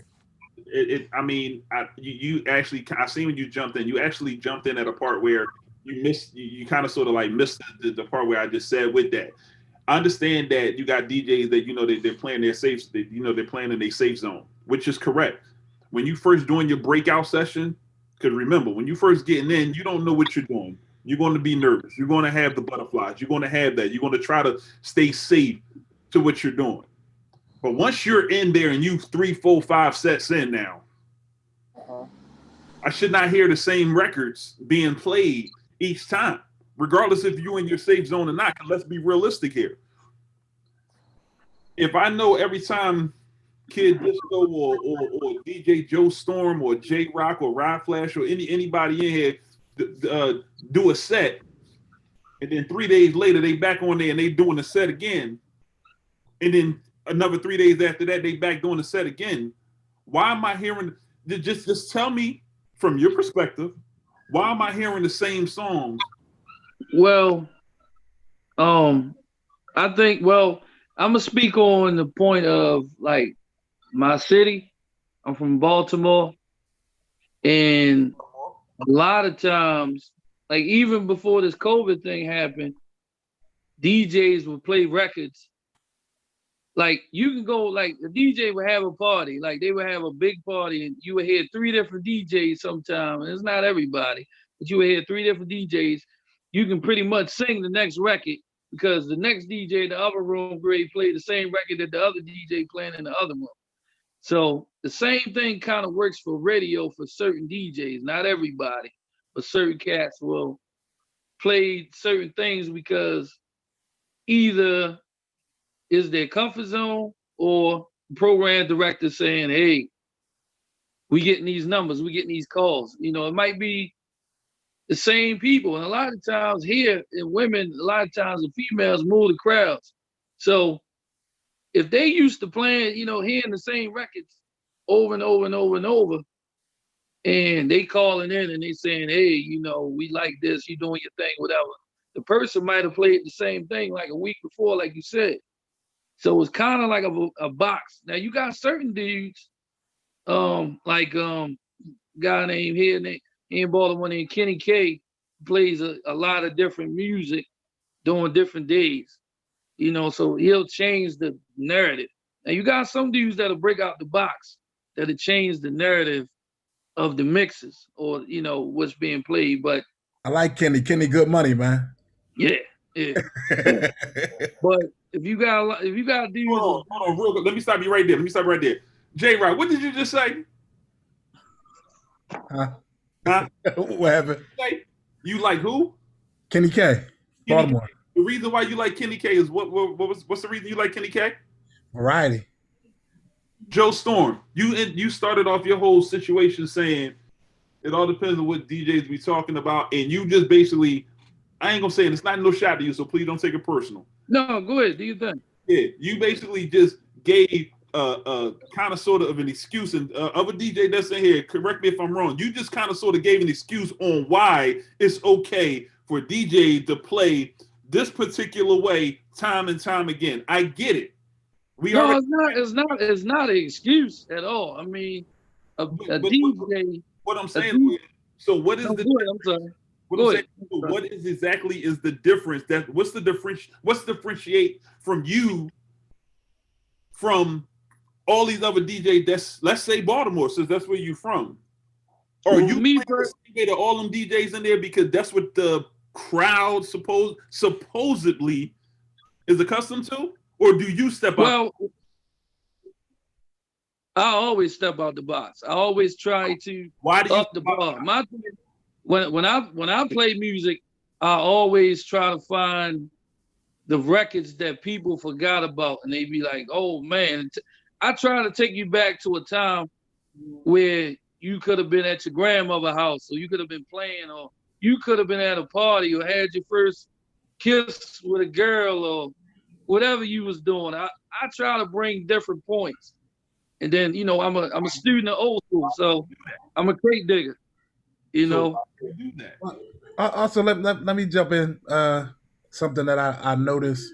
We just had the Baltimore to Philly event here in Philly at Chalmers Park, and a lot Right. of the Baltimore DJs came down. There was 7 Baltimore DJs, 7 Philly DJs, and me being a DJ myself, and I'm listening to what's going on, and not coming from the radio standpoint, but from a party standpoint, it seems that the Baltimore party scene is more accepting to a variety of music versus here in Philly. You got to play the script, or else they gonna walk out the room on you. Yeah, I mean, so that weighs a factor as well. Like Philly is any party, 9 times out of 10, any party you go to, everything that you go hear. There's no new stuff being put into the mix because the Philly crowd party scene is so trained that they know when the party part start, it's them 20 songs. Whether it be a younger crowd, an older crowd, a crowd in between, they all have their 20 songs that is effective, DJ's weapons, so to speak, for the Philly crowd. But I'm watching like Kenny K. That's how I got on to him. He came down for the when we had the Ted Smooth and Swift the battle, and he came down and he played first because Ted Smooth was talking a lot of junk, and he wanted Oh yeah, yeah, yeah. he I wanted to remember that. battle him. Yeah, he wanted to battle him. I remember So that. he went up there, he played. I was like, oh, okay, got a little flavor with him, and I didn't know his background. So when the pandemic hit, he started doing his live, and I tuned on. I was tuned on to everybody live. I tuned on to his, and I sat there for about 5 minutes. And everywhere he went, he made me want to stay longer because it was stuff that it was a fresh sound. I'm like, man, I sat there for over an hour one day. Then the next day, I was looking for it. You know what I mean? I was like, where's live at? Where you at? You know what I mean? So when he came back down for the Baltimore Philly joint, I was like, yo, man, I've been tuned in the whole time. I ain't, you one of them boys, man. I gave him his 2 thumbs up. So, like, to say, get back to the point, talking about comfort zones and stuff like that, your area might have something to do with it as well, because we don't have that. We don't like, we can say that we want to be different. Like the radio allows me to be different. So I'm on, I do Black Station, Jumping 215. And I just started doing a little Thursday on there, and it allows me to be more creative than I would have to be with people in front of me because I could be myself. Yeah, I mean, but the areas definitely dictate the kind of music and the the play of the DJ. Like I do a lot of blending, so melodically, a lot of those songs they got to go together. So 5 DJs, you give them the same 10 songs, they go play them that same. They might not play them to sound the same, but they go play them in that same order because melodically they go together. That's why it was always a big issue about the what the hell was that song that came out? The Robin Thicke, y'all. And it was talking Blurred about lines. Blurred Yeah, line. when that came blurred out, lines. and then they talked about Marvin Gaye song. They're Yeah. melodically similar, so you're going to, oh man, I'm gonna match this with this, I'm gonna kill him. And 30 other DJs got the same idea because melodically, and if you're in the DJ, if you're in the music, it just makes sense in your head. Yes, it's supposed to go together. It's just like Wild Thoughts and the other joints, Carlos Santana. It's like they go together. Yeah, you hear it. You hear it in your head. Especially like I do a lot of blending, so tones, all that stuff got to make sense in my head before I play it. And it's like, you said, you almost kind of like expect that song to be followed up by that song that's being played, because it's like J. Ross said, in Philly, we the crowd is kind of trained. The ear is conditioned to hear a certain sound. And then a DJ come in the room and be like, oh man, I knew that. I was going to play that. Why are you playing with? Because for the past 20 years, they've been playing Jackie O. Yes. They've been playing Blow the Whistle. How old are them songs? Yeah, but how old are those songs? And they still in the club today. But I think that what happened, y'all skipped the beat, because I understand what y'all saying about how DJs played, but what started the whole question was, he said, when you're starting your own thank you, and that's exactly station, and that's exactly what I wanted to get back to. What he was saying was when J Rock starting. All right, J Rock on Black Jumper 215. So your first Thursday set, you're not going to do that same set next Thursday. What we're to say, you're going to think out the box. What he was saying was the people that he done seen on different radio stations. When you see them that following day that they're on, 9 times out of 10, the 3 or 4 songs that they blended already, they blending it again. So like you like, damn, I just heard this last time he was on. Like he can't think out the box. So what he was getting at was saying when you start a radio station, don't be the person where, okay, we listened to you Tuesday and then Thursday you did the same mix. You might have changed 3 songs, but it sound the same. So you're not going to get your following that you think you want because people not going to listen to you because it's like you're doing a recorded mix. This is the same mix you did last week. So wait a minute, fellas, wait a minute. For the sake of radio, because again, I have to keep reminding, we are live on the radio. So let me do this because this has turned into a whole DJ skill set, DJ do's and don'ts. No, my statement was And my statement was about the creativity that the no, radio I got you, outlets I had. got you, I got you, I got you. It was, But in a party setting, you stuck in that mode, but on the radio, you have that creativity. You can bend the bars because but you can do right, whatever you right. want to do. No, I got that. But what I'm getting to, J Rock, is that we want to still get into the whole business side of it, how to even start one, how to get investors, how to get sponsorship, how to get people to create shows. As a producer, we want to get into that as well, and don't linger too much into the DJ's different styles, because here's my ultimate philosophy on that. Everything ain't for everybody. Everybody's different.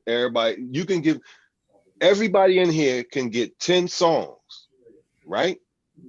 Pick any 10 songs. And I bet you I will play them whole 10 songs and play them exactly differently than the next man did. And that's what's going to set me apart. It's not what you play, it's how you play it. I could take the same 10 songs that you played, turn them bitches around, and you forgot that the last man played them joints because I did it a whole different way. Yeah, So but I understand what you're saying, Disco. But I mean, like, all right, now y'all going back to what a DJ will play. But like I say, we understand what DJs will play, how you will play, why different DJs sound certain ways. But it's just the whole question was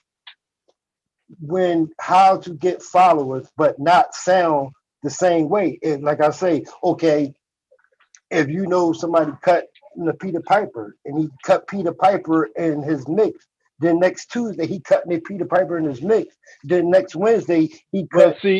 But see, here's the thing. Not to cut you off. Here's the thing, and you got to understand something.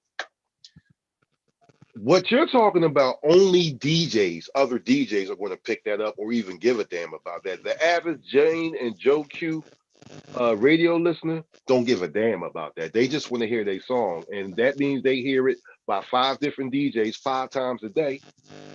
That's the way it is with radio.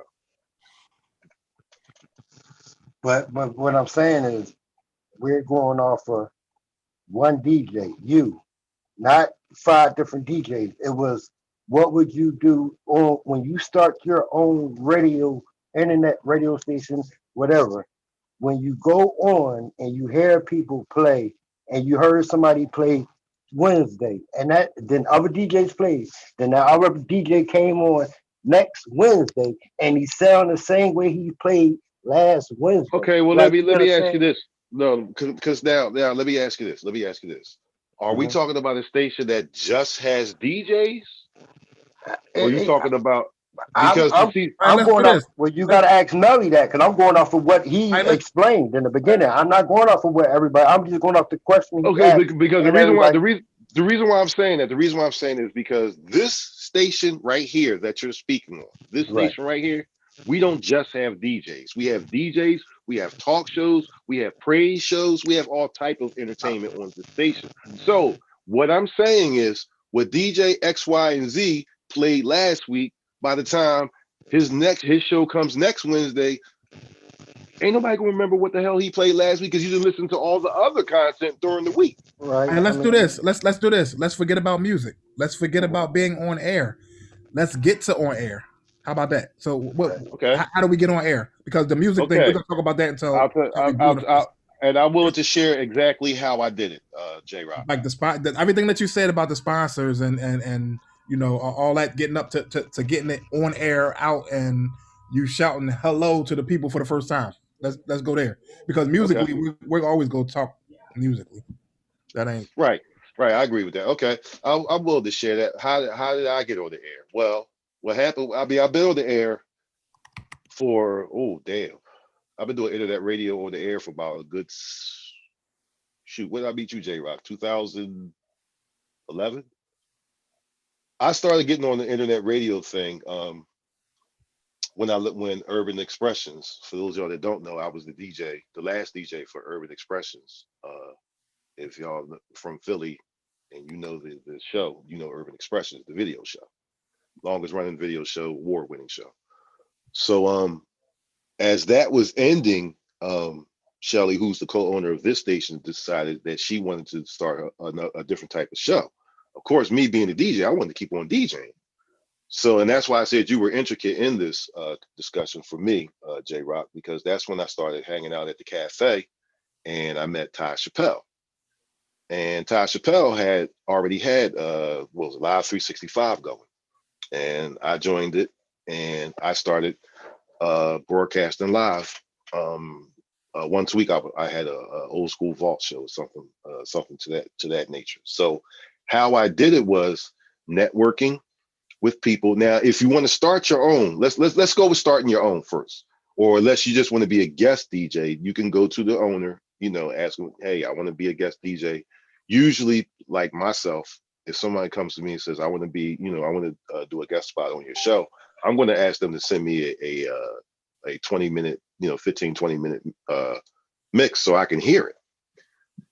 What I suggest you do as a DJ, if you know that you're going to send a mix to someone to try to be on their station, please don't let that person that's listening to it have to use a passport. And what I mean by that, don't be all over the world with your shit.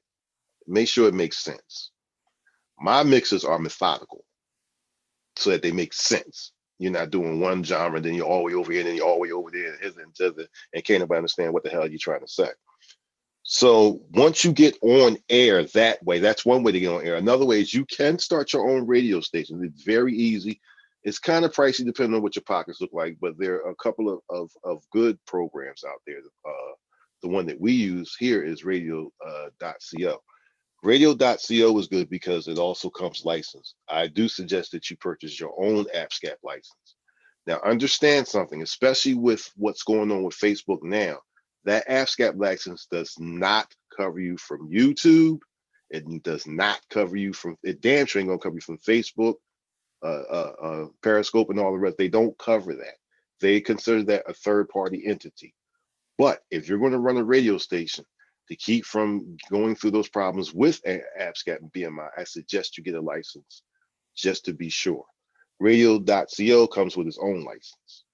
Now, once you start that station, the question that everybody's asking now is how do you get the spot? Am I correct, J Rock? Is that what you're asking? How do you get the sponsors and all that kind of stuff? Yeah. You tell it how you get to Okay. Well, I'm gonna tell you how I did it. I'm gonna tell you how I did it. And a lot of it, I'm not going to sit here in front. A lot of it was just dumb luck, real shit. What happened was with me, I had already started this, and like I said, this is like my fifth try at this. But this is the most successful. Like I said, we're blowing up like that. So what happened was I ran back into Shelly, and we've been working together throughout the years. And I started producing Shelly's shows, single and Saturday night, through Zoom. And we kind of linked back up together. And Shelly, and I think Joe Storm was on this particular show I'm talking about. Cinda Williams was the guest. And when I say Cinda, I'm talking about Harlem Blues, Clark, The Fine. Yeah, her. She was the guest, and I boldly remember this, Joe. I said, "Can you come on my show?" And she said, "Sure, I would love to."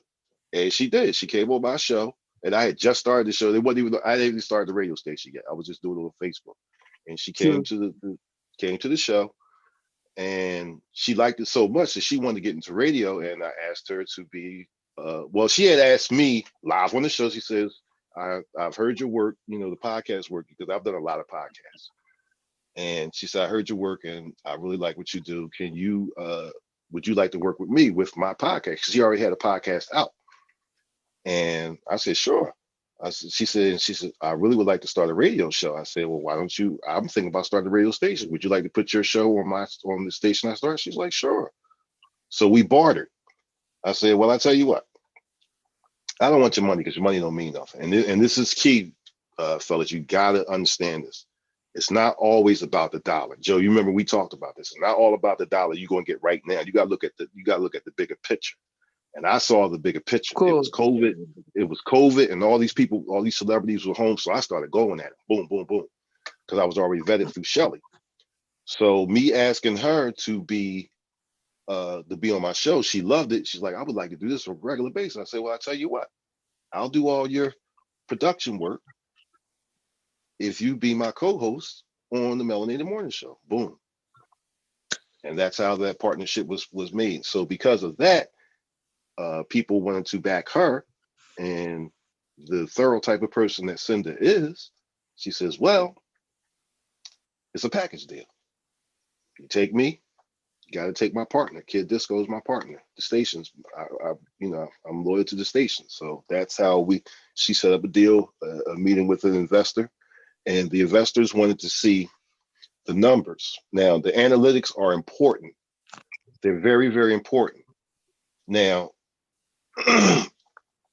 this is where the hard work comes in, and this is where I had to link up with Shelly, because she is a marketing, Joe, you know that she's a marketing genius. She's social media. She teaches courses, as y'all heard in the commercial break.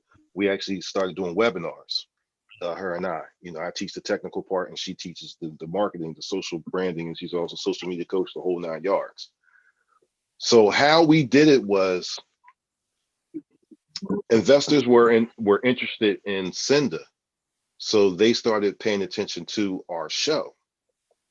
And by them listening to what we had to say, first of all, they loved the name of the show, the Melanated Morning Show. They loved the concept. They loved the talk and the music, and they loved it so much that they were willing to back us. So the commercials now that you hear playing are commercials that we're actually paid to play. In other words, they pay us a certain amount. We have a certain package for them. They pay a certain amount every month, and we run those. Yes.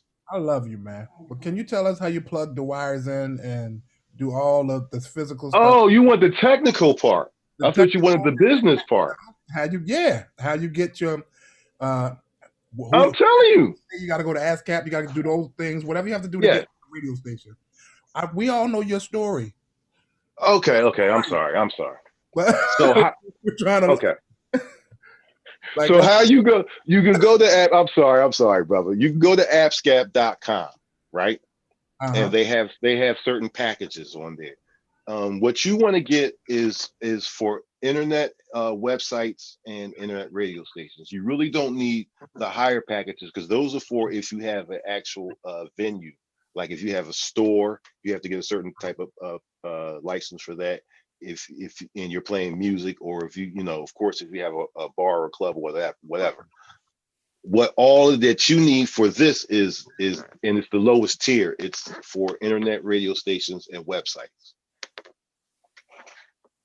I also suggest that if you do an internet radio station, get a website. They must go hand in hand. You can't just have a radio station but don't have a website, because everything that you do from this point has to lead back to your website.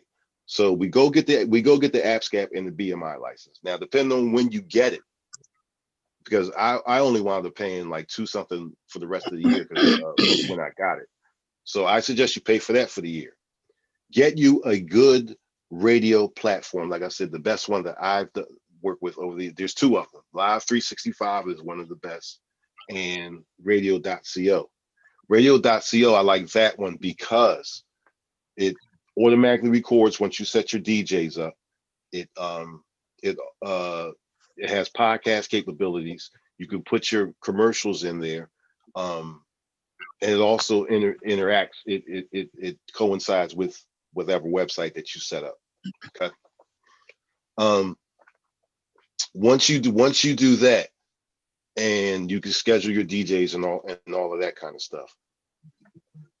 In order to get investors, you have to, and this goes back to what y'all was just talking about. You have to create some sort of content that they're going to want to look at, because the way they're going to look at it is the first thing they're going to ask you is what's your demographic.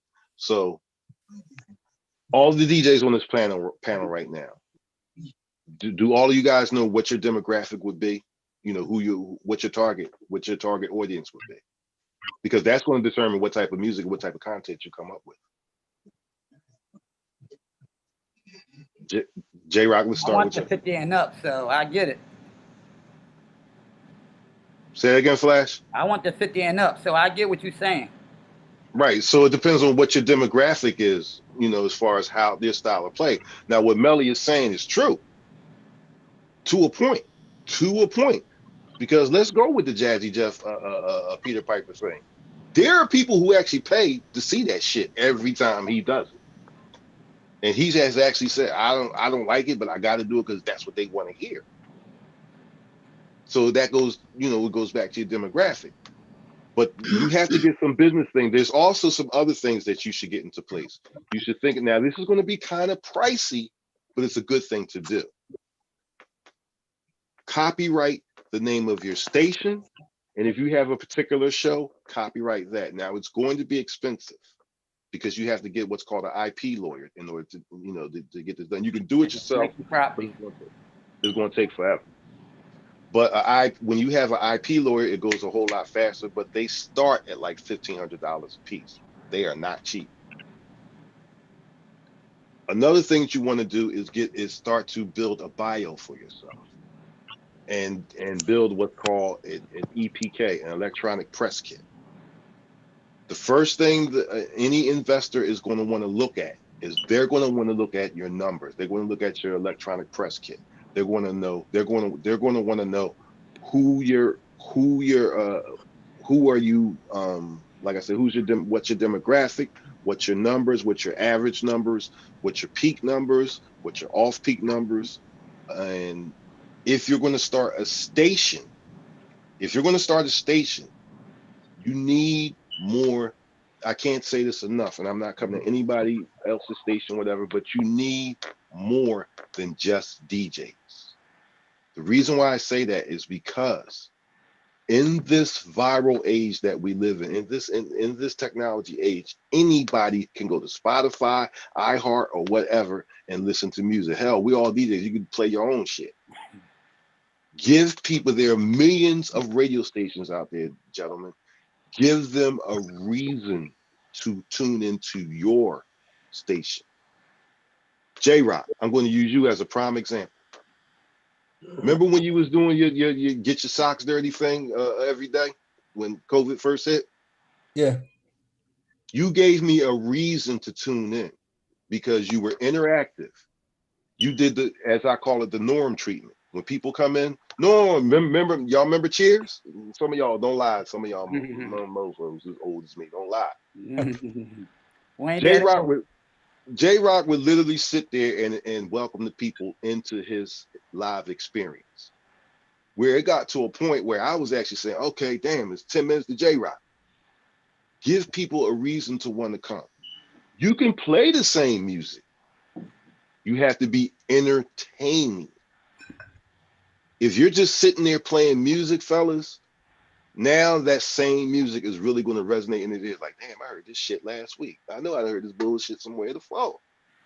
But if you're entertaining with it, like, yo, this is my jam. Yo, y'all remember that?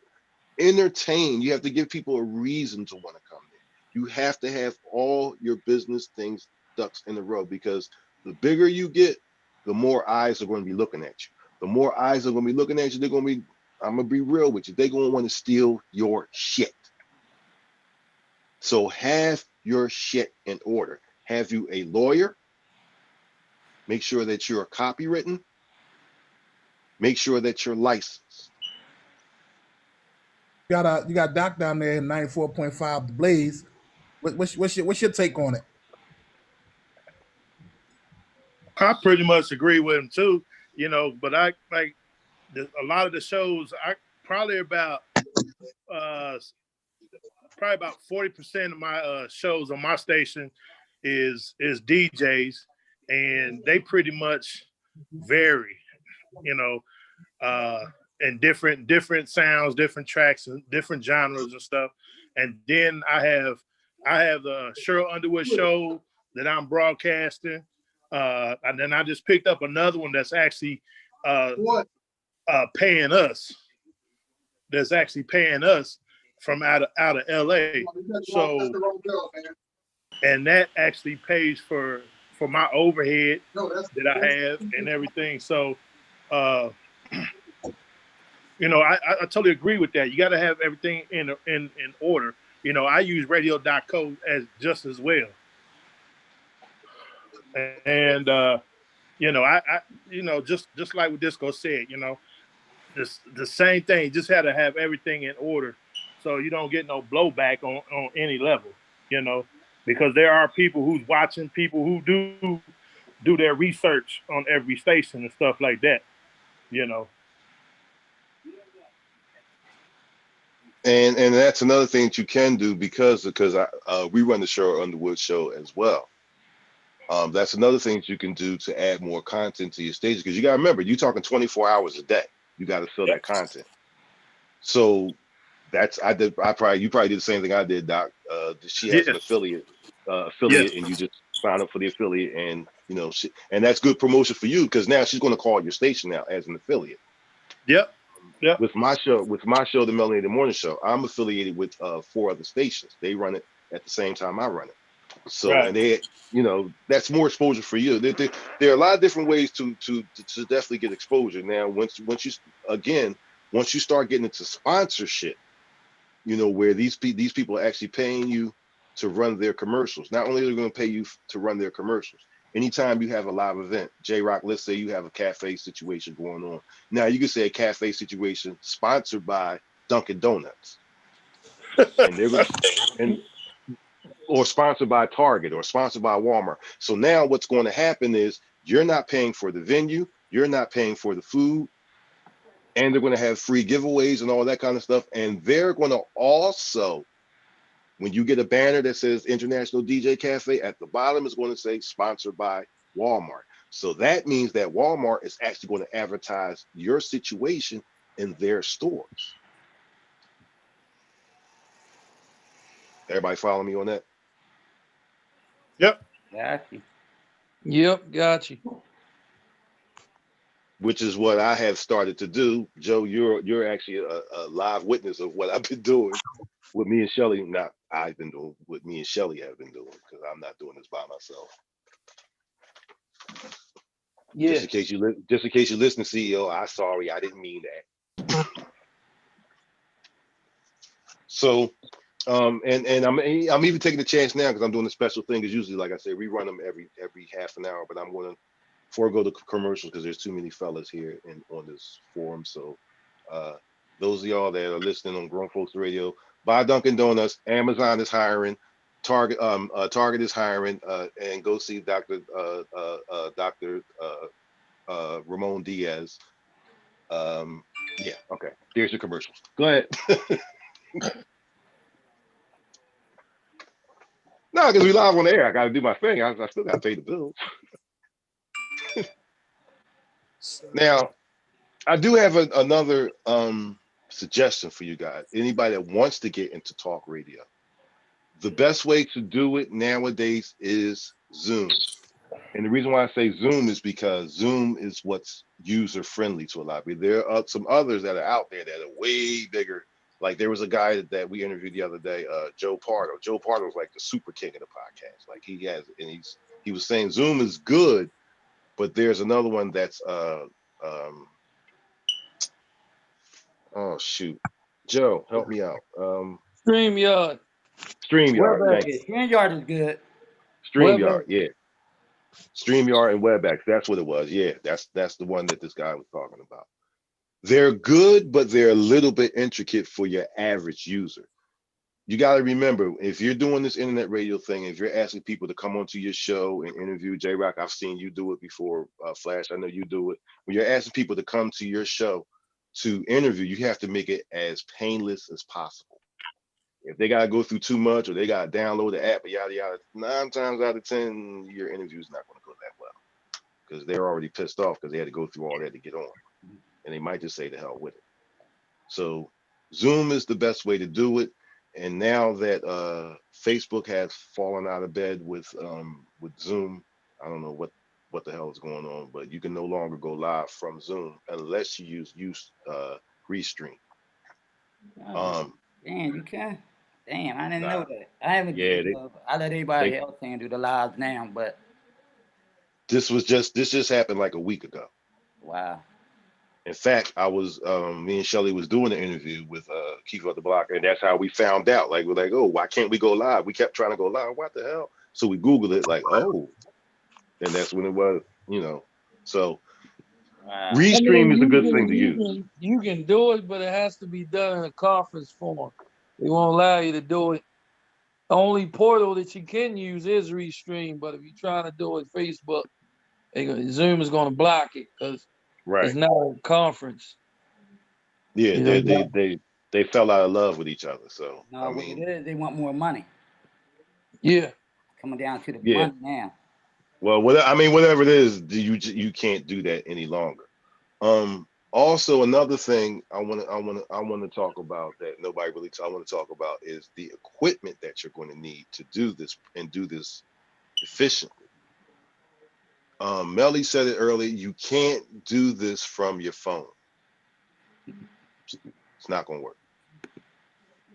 It's not going to work. I'm seeing people popping off and popping on. Are we having bad connection problems, or what the heck is going on? Is everybody still with me? Can everybody still hear? Which I hear you.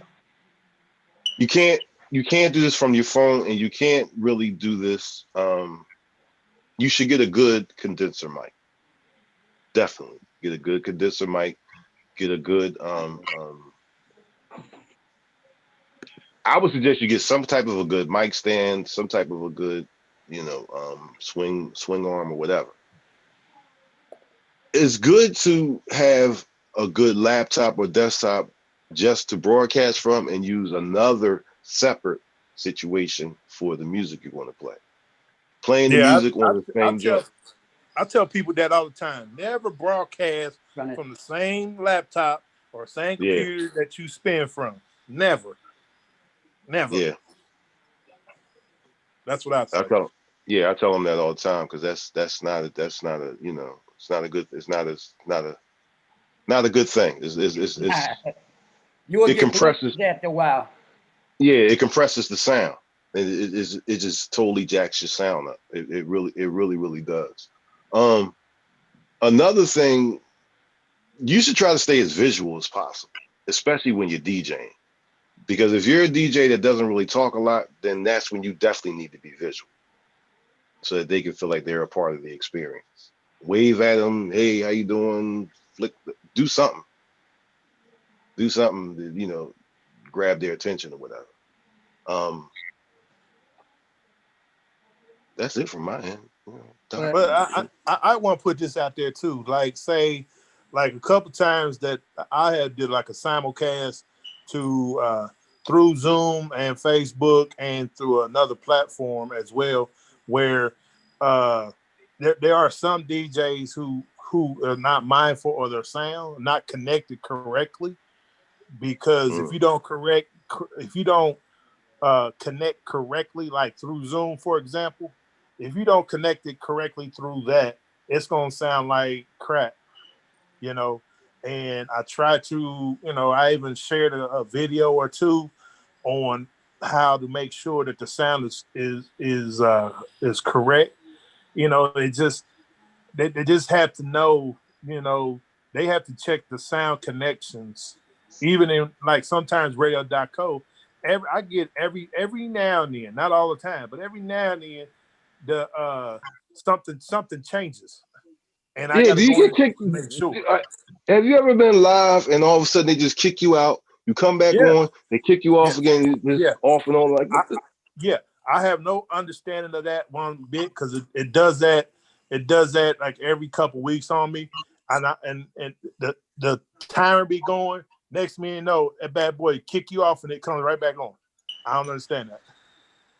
It does that to me. It'll kick you off and then you're back on. It'll kick you, and it'll do that for a good half hour straight. Like, what the fuck is going on? Yeah, and that's a good. I have no idea, and I've been frustrated on that. I'm like, 1 minute I'm looking at the timer going. Next minute, no, it's like started over. I'm like, what the hell? Yeah, yeah, Another yeah. thing Disco didn't mention that he probably overlooked. Make sure you have a good sound card or a USB mixer going into your streaming laptop because that will I save you. I would suggest you use an external sound card, Card, right? like a sound blaster or Right. something like that. That's what I use. Yeah, I would because I would suggest that. Well, I don't use a laptop when I broadcast anyway, unless I'm doing a remote. But I use an iMac when I do my broadcasting, and then my MacBook if I'm spinning. right. But you got to come in because a lot of times people think they can come in through their master into their computer, and that sound horrible. They come out their master into the little port on their computer. It sounds horrible. Nah, you That's why I can't do that. say a USB mixer where you plug in directly into that computer you're using. Well, yeah, I just use a USB. I got the biggest one they got. I use the Sound Blaster That's XD. right. So I'm coming directly out of my board and going into my microphone jack. Right. And it's already digitally processed. So I'm when Oh, I'm you on the use air, I'm crystal clear. desktop. You the desktop. So yeah. Yeah, I I'm use saying you yeah. use a laptop. Let me rephrase that. You using a laptop. Well, even with a laptop, I suggested you use even with a desktop. I'm saying I suggested you use an external because Right. the sound is just compressed a little bit too much for my liking with the average desktop. Now the recent one that I've purchased, it has a pretty good um, internal sound card, but I still use external anyway. That's just me. But on a laptop, you definitely have to use it external because you just plug it into, at least use an iRig. It will work. It will work, but don't try to come unless if you're doing just talk, then the laptop is fine. Right. But if you're playing music, Yeah, because I usually go of course, hook up into my mixing board, right, and then I run an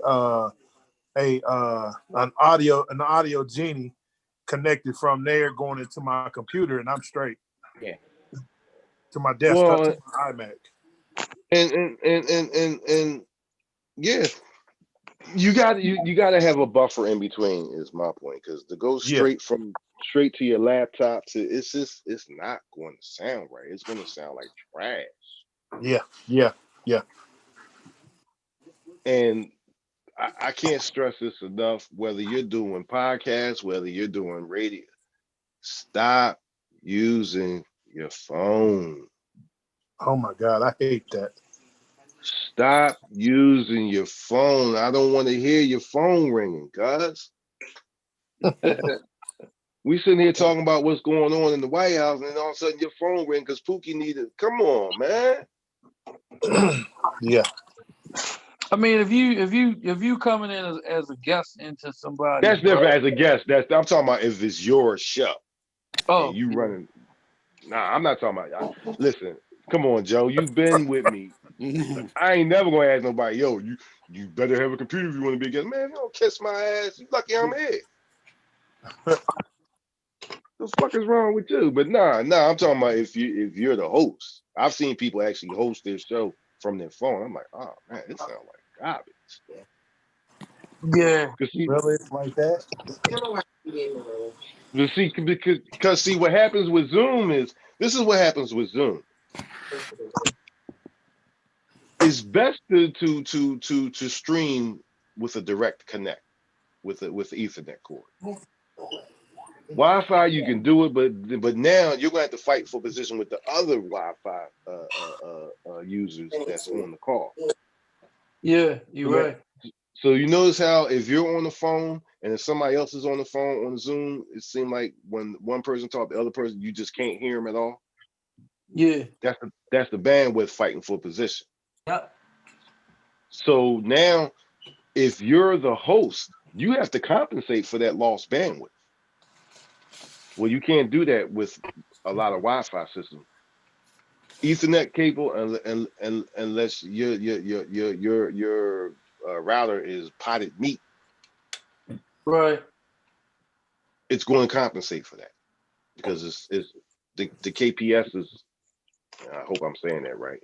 A whole lot more than a Wi-Fi system would be. See, there's for those that are left, cause I see everybody popped out. Goddamn, it's getting that late. Okay. No, playoffs great. Come on. You know. Oh yeah, I know. I Again. was like, what? Am I talking about that much boring shit? Goddamn. But no, if you're gonna in a nutshell, if you're going to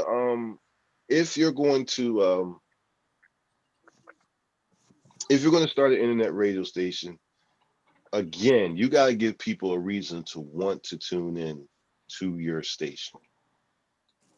Yep. One thing that drives me crazy as a listener, is I hate to go to these goddamn stations and they got a fucking playlist. I can do that myself. I don't need to tune into somebody's station and they got song after song playing all the way to the end, the dead air. No commercials, because commercials in radio are vitally important. Vitally important. They are the fine line between you just doing this shit as a hobby or you actually are earning revenue from this. There are actually people who are out there who like to listen to commercials. They find them entertaining. In order to survive, not just tread water, in order to survive and make an actual profit where you can actually get to the point where you can start paying certain people to come on. And here's another thing. You gotta charge. We'll talk about that once we're off the air. I just thought about what the fuck I was getting ready to do. We'll talk about that once I get off the air. I just thought about what the fuck am I doing?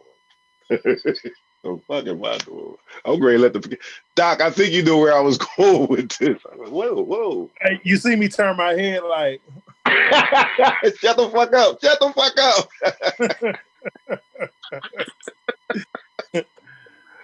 I was like, oh, what the fuck am I doing? We'll talk about that in private. But anyway, yeah. What the fuck am I doing? Hey, Listen, go ahead and tell your recipe. Go ahead. No, we ain't doing that. We ain't doing okay. That. All right. We ain't doing that. Nah, Gimbals ain't telling strawberries what the fuck they got for sale at Macy's. Fuck that. You see? But my bottom line is you gotta keep your shit straight, man. You gotta have your ducks in order because the bigger you get, and it depends on why are you doing this? Are you doing this as a hobby? Is you doing it to get your brand out as a DJ, as a producer, as an owner? Why are you doing this? If you're doing it just it goes beyond even goes beyond you building the station at whatever. Okay? It goes beyond that. I mean, it goes the communication. It goes to okay, how when you get so big, guess what? You're gonna need a new location. Is your revenue that big at that point that you can move into a new location? Okay. See, and see, this is the beauty of the internet. You can do all of this from the internet, but eventually, you're going to have to get a brick and mortar. I came to that conclusion. I'm like, man, fuck that. This COVID, I'm gonna do this thing. Nah, bro. Yeah. As soon as this shit open up, we're looking for a brick and mortar. Got to, got to, Because because it's the gonna be. thing is, even with the thing is, a lot of people don't realize you can only do so much where you at. Okay, Mm-hmm. because once you get to a certain level, people gonna be wanting to come in. They ain't gonna Mm-hmm. just want to call in all and do Zoom and all that stuff. They want to Mm-hmm. do an in-person type situation, you know. Mm-hmm. So okay, just like me, you know, most of mine is running out of my basement, got it hooked up, look like a studio, the whole 9 yards. But guess what? After a while, we start booming a little bit. Numbers is getting up there, right? People starting to want to come into the station. You know what I'm saying? So you got to think about, okay, the professionalism. People, I mean, you try Mm-hmm. to get professionals, they ain't gonna want to walk in your backyard to go to In your your basement. basement, yeah, I Come ain't on, doing that. that's not a professional look. You got to think on a professional level when you get to a certain point. You got to really And understand that. and you have to start going out. Yeah, You gotta yeah, make these appearances as a station. yeah. Like You I'm gotta gonna tell go you out. this. I did a few weeks ago, probably about a month, probably. Uh, everybody that was involved with the station that's on my board, okay, it was probably like 5 or 6 of us because I got one in North Carolina too. It was about 5 or 6 of us. We went to a park where we actually had this guy. He runs his own chicken thing, right, doing big things, right. We Mm-hmm. interviewed him a couple weeks before that. He came into the station, and everything, and he loved the homie look and all that stuff, right? And he told us, he was like, "I'm giving away 1,000 wings at this park, such and such." We went out there, and that's what we did. We went out there, supported that doing. All of us had our shirts on. We was doing a lot of promoting and stuff like that. We showed our face out there, helped him out You with have his to. wings and stuff like that. Mm-hmm. You know, and that's what Community. we offered. We played the station out there. You know what I'm saying? Had And, our banner out there. You know, mm-hmm. just like if we was on terrestrial. You know what I'm saying? Yeah. Yeah. That's how we did. Well, we're Okay. getting ready. We're getting ready to do that in a couple of weeks. We're doing the book signing for you. That Money's got a new book coming out, Lifestyle. So we've been promoting it heavy, and we're coming out as a station on the actual book signing, which is Halloween. Anybody listening, also go to Moolah Entertainment to check that out. And you can you have to RSVP because it's only due to COVID, it's only 2 hour increments. So Right. And then we had, Derek Anderson. He used to play for Miami Heat. You know what I'm mm-hmm. saying? He got him a ring and all that stuff. He done came down and chopped it up with us in there, and he enjoyed the homie look, okay? But still, he's one of those ones like, okay, got a business plan, you know? Yeah, we got a business plan. Bam. You know what I'm saying? So, and that's a potential investor. He want to see what we looking like for the future. as We got yeah, which goes back to what I was saying earlier. You have to, they're going to want to look at your numbers. You have to have yeah, a EPK. You have to have all of that in place. yeah, That that has to be in place. Most yeah, and definitely. because that's one of the things where, like, I mean, if you really trying to do something, you got to be prepared at any given time Mm-hmm. for a potential investor. Okay, because if you miss out that one, boy, that ship then came and sailed. You have to be ready. You got to be in order. And that's how we are. You know, man, we have a guest, and then after the show, they start talking this. Oh, I love this. You got a business plan. Oh yeah, boom, boom, right there. So how Because long? So Doc, let me ask you. So how long have you had your station? 6 years, Okay. Did 6 years, you and find it? I had it for 6 years, and guess what? For the first 4 years, I ran it by myself. Damn. Yeah, because then I got to a certain point where I started growing, and then I had to start realizing, man, I can't continue doing this by myself. So I had to start reaching out, and then that's when I had to say, okay, you know, this is my plan, and start talking to certain individuals and stuff like that. I remember when you first started the station. I remember. Yeah. Because I So remember I was one of the people that you came to. Was like, yo, how do I do How do I Yeah. go So about doing? so Yeah, yeah. like I said, I had to be ready. You know what I'm saying? Mm-hmm. And now I'm at that point where if somebody come to me and say, "You got this, man, let's sit down and talk right now. Let's talk Yeah. business." You know what I'm saying? Mm-hmm. And that's how I am. That's why I don't really solicit anybody to come to the station anymore. These folks is reaching out to me. So did you You find it know, hard in the beginning?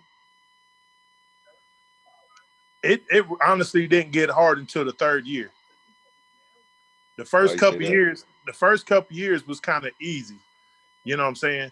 And then once I started having like show reached out to me, and then when I got another show out of LA reached out to me, certain people start reaching out, and I'm like, wait a minute, if I got these people reaching out to me and I'm not even reaching out to them, they liking what I'm hearing. And I always Mm-hmm. said this, even when I had my own DJ coalition and my own coalition radio station, man, the industry is listening. Okay, the industry is listening, especially if they keep seeing your name pop up here and there. They gonna want to know. Yeah. Let's go over here and check this out because they creating some waves over here. I want to know what they got going on, and that's how it is. If people start reaching out to you, that means that you're doing something right. You doing And something. you You doing. you gotta develop thick skin because you're gonna have the naysayers, Yeah, yeah, guaranteed. absolutely, absolutely. Mm-hmm. Absolutely. And see, and that's where it's like, okay, I had to change the format. I changed my format 3 times, because it doesn't work the first time. You have True. you have to figure it out. You have to say, okay, what like you said earlier, what demographic, what folks are we trying to engage with? Because that's your first thing you got to ask yourself Yeah. okay, you want to become a station owner. Who am I broadcasting to? Yeah. But you know what? And I'm going to tell you this. Yes, that's the first question you should ask yourself. But guess what? You ain't always true with yourself. Okay. Mm. Because you can say, yeah, I'm trying to get this to this. But come to find out, that's not really it. What you saying that you're trying to go for, it's not really it. It can be something a little offered in that. You know what I'm saying? It could be something a little different. And if you watch and pay attention, okay, and make the adjustments as you go along, you will find that absolute spot, that sweet spot, and Mm-hmm. you can stay there, and that's where you're supposed to be at. Mm. And that's how I learned. You know what I'm saying? Everybody's different, but that's how I learned. Now I'm in that sweet spot, and I haven't let go, and it's been working out great for me. I'm at 6 years now. Hey, I'm doing my thing, doing my thing. So there you have it, ladies and gentlemen, that's listening on Grown Folks Radio and all the social medias. This is Doc. That was Doc Smooth. And was it Blaze 97? What's 94.5 The Blaze. there you go. That's where you can catch him at. Anywhere else they can catch you at, Doc? Man, they can catch me on all my social medias, and we're on TuneIn. We on all the platforms, internet platforms and everything, and so you can always reach out to me or us. Now, see, that's what they do. I'm actually letting another radio station promote or this radio station. Now that's love right there. Because usually, Yeah. that's a no-no. That's usually a no-no. But hey, hey, nah, me and Doc always been cool over the years. You know what I mean? We've actually had the pleasure to meet a couple times. Yeah. We hung out a couple times, haven't we, Doc? Absolutely, absolutely, All absolutely. the way from Kentucky. He came all the way up to Philadelphia to hang out with us a couple times. So it's not Every like I'm talking to, I try to make it up there every year, every year. and so it's not like I'm talking to a total stranger here. I actually know this gentleman. Yeah, And face to I haven't face. made it. I haven't made it to. Man, we rode in the same car. Remember, which one was that? It was me, you, and J Rock. Yeah, yeah, yeah, yeah. Yeah, so it's all love. So I'm a pay it forward type of guy because I know I'm gonna get my coins regardless.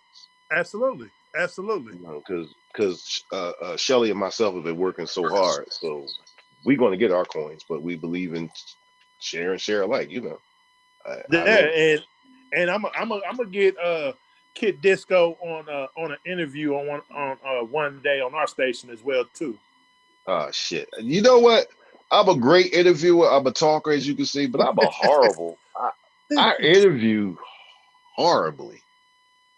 Like I just, what you want to know, motherfucker? You sit there all day long asking questions, and you don't know how to fuck to give in. No, I really don't. But I the suck thing is, ass. I suck ass. but Disco, I'm trying to tell you, bro, you got a history behind you, man. That people don't realize. Okay, I for appreciate real. that. I appreciate that. You got a history behind you that people don't realize that they really should know. For those who don't know, you know what I'm saying. And I think that needs to be said just as well. I appreciate that, bro. I really do.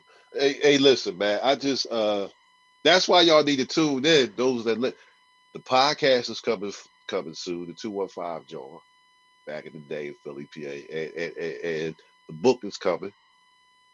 And if I keep at this rate, I'm gonna fuck around. Y'all gonna see me on Netflix. God damn it. We're gonna tell the Philly hip hop story, how we used to zigga and all that old bullshit back in the day. You know what I mean? I was one of them boys. So yeah. Yeah, I for know sure. I know some motherfuckers that know some motherfuckers. But that's a whole other show. But you got history, man. You got history. you know what, Doc? I'm gonna put myself on the spot live on the air. I'll do it. Fuck it. There it is. There it is. Hook up a Zoom just like I did right here. I'll do it. Fuck it. You know what I mean? Absolutely. I gotta stop wanting to be behind the mic and be in front of the mic. You know what I mean? Yeah. Hey, But I'm when I get gonna tell you but this. when I get in front of the mic, man, I just start talking. I'm like, yo, shut the fuck up. You J-Rock, yo, we heard you. Shut the fuck up. We heard you already. I get the babbling. I hate being interviewed, but I do it for you, bro. I'm gonna tell you this, Kid Disco. I'm gonna tell you this. I got a guy who does a show with me on Saturday. Okay, and he's cool behind that mic when we do the show. But once we had that conference call with Cheryl Underwood, and we had over 100 people on there, it was a different story. It was a different story. I ain't never seen nobody shake so much in my life. See, with that now, I'm good with that because I'm used to talking. I mean, just about everybody comes to my show, they want to hang out. Miss Chalet, Tracy Lee, Kegel, they just hang out. I mean, DJ Cool, they hang out. So I'm good at that. It's just, you want me to tell my story? Oh, shit. The fuck? That's right. Shit. Yep. Where do I start? Shit. My story is older than half the motherfuckers born that's listening to the shit. Right. I've been doing this shit ever. Take the 4 off. Man, when I started doing this shit, the fucking Smurfs was a cartoon. Wow. That's a long time, man. That's back when we still had floor models and shit. I know, right? I'm gonna tell you when my love for all this started. Remember the cartoon Speed Racer? Yeah, it's one of my favorite. That's way back then. That's one of my favorite, along with Ultra, man. Hey, man, we did it. Listen, Doc, let me tell you how diverse we are. We did a whole fucking show on cartoons and what they really mean. Yeah. What I mean? You're not gonna tell me that fucking Batman wasn't no pedophile. Why you always got a young boy with him? I know, right? Spider-Man talking about he got Spider sense. Motherfucker, you on that shit. And I'm gonna tell you something. Bam Bam was not Barney's baby. I mean, was not Betty's baby. Talking about he found it. Talking about he found that they found a baby on the set. They ain't found that fucking baby. Barney was fucking around and made that baby and slid him the fuck in there. And I ain't stupid. God damn it. And I'm gonna say it live on the air. Ernie and Bert was homos. They was gay. Damn it. And I know, but listen, the Count was always on Sesame Street. But he didn't live on Sesame Street. And he was always high. He was always high too. Yeah, well, they was all high. Cookie Monster, what? Snuffleupagus was a fucking heroin addict. I know a dope fiend lean when I see him. Bang, bird. I know, right? Fuck out of you cannot tell me that Marcy and Peppermint Patty was not fucking. Yeah. He was calling her sir. Uh, She was. That's a whole nother show. That's a whole nother. And how come I'm the only one that realized that Fonzie was messing around with high school kids? You pedophile. you see, and beyond. Yo, Fonzie was 35 years old going on dates with high school. Ain't nobody find nothing wrong with that shit. I know, right? And why nobody realized that Pigpen was being abused at home? He was dirty. See, this is shit that they don't teach us about. And don't tell me Foghorn Leghorn was not a racist. Listen to the shit he said. Yeah, I agree. Pop's racist. Man, that was a chop shop, motherfucker. I know a chop shop when I seen one. I want to hear that shit. Yeah. See, these are the discussions that need to be talked about on the air. I know, right? we went from radio station to DJs to cartoons. This is what happens when you come to my show, brother. There's no telling what the fuck we might talk. Yo, I had a brother. We had a brother on a couple weeks ago. Named Davian Swaby. He's from the UK, brother. Good talking to him. Hold other perspective. And he was talking about all the stuff that's going on. Black Lives Matter. Trump is a dickhead and all that old type of shit. Yeah, we know that. So I shocked the shit because I asked him the most important question I could think to ask. I said, "Let me ask you a very, very important question." Yeah, what's that, mate? They got good weed over there. Because I was thinking about coming over. If y'all got some bullshit, I don't know, mate. I don't get high. Yeah, but you know somebody that get the fuck high. Now, come on. Somebody over there blowing some shit. So point me in that boy. If you can't hook me up with him, then I ain't coming. Fuck that. I'm not taking no weed on the plane. Fuck that. They checking motherfuckers. They checking their drawers and shit now. Extra tight. Take you back in that back room over there off to the left. You've been randomly checked. Exactly. So we ain't doing that type of shit. So listen here, grown folks. I gotta get ready to sign off because we gotta get ready in another hour and a half. I'm sorry, another 2 hours. DJ Citizen 100. She's got the Mix 5. Oh shit. The Cool Vibes Mix Show. I'm gonna blame it on Doc. I'm gonna blame it on you, Doc. Yeah. Okay. I'm gonna blame it on you. I'm gonna blame it on you. I'm gonna blame it on you. So stay tuned for that. She's gonna come on at 10:30, and then tomorrow at 2, we're gonna replay some more Shelly Shell's favorites from Single on a Saturday Night tomorrow night at 10:30.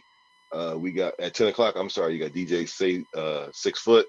He does his pull up till you pass out show until 12, and at 12 midnight, Doc, you got to hear this. Okay. The young lady's name is Sister Naji. Sister Naji.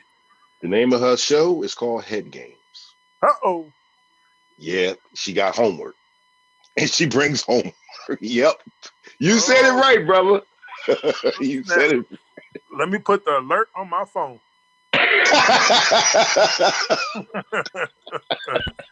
Yes, that's exactly what she talks about. Whatever the fuck you was thinking, that's exactly what it does on this show. Alrighty then. Is that why it's at midnight?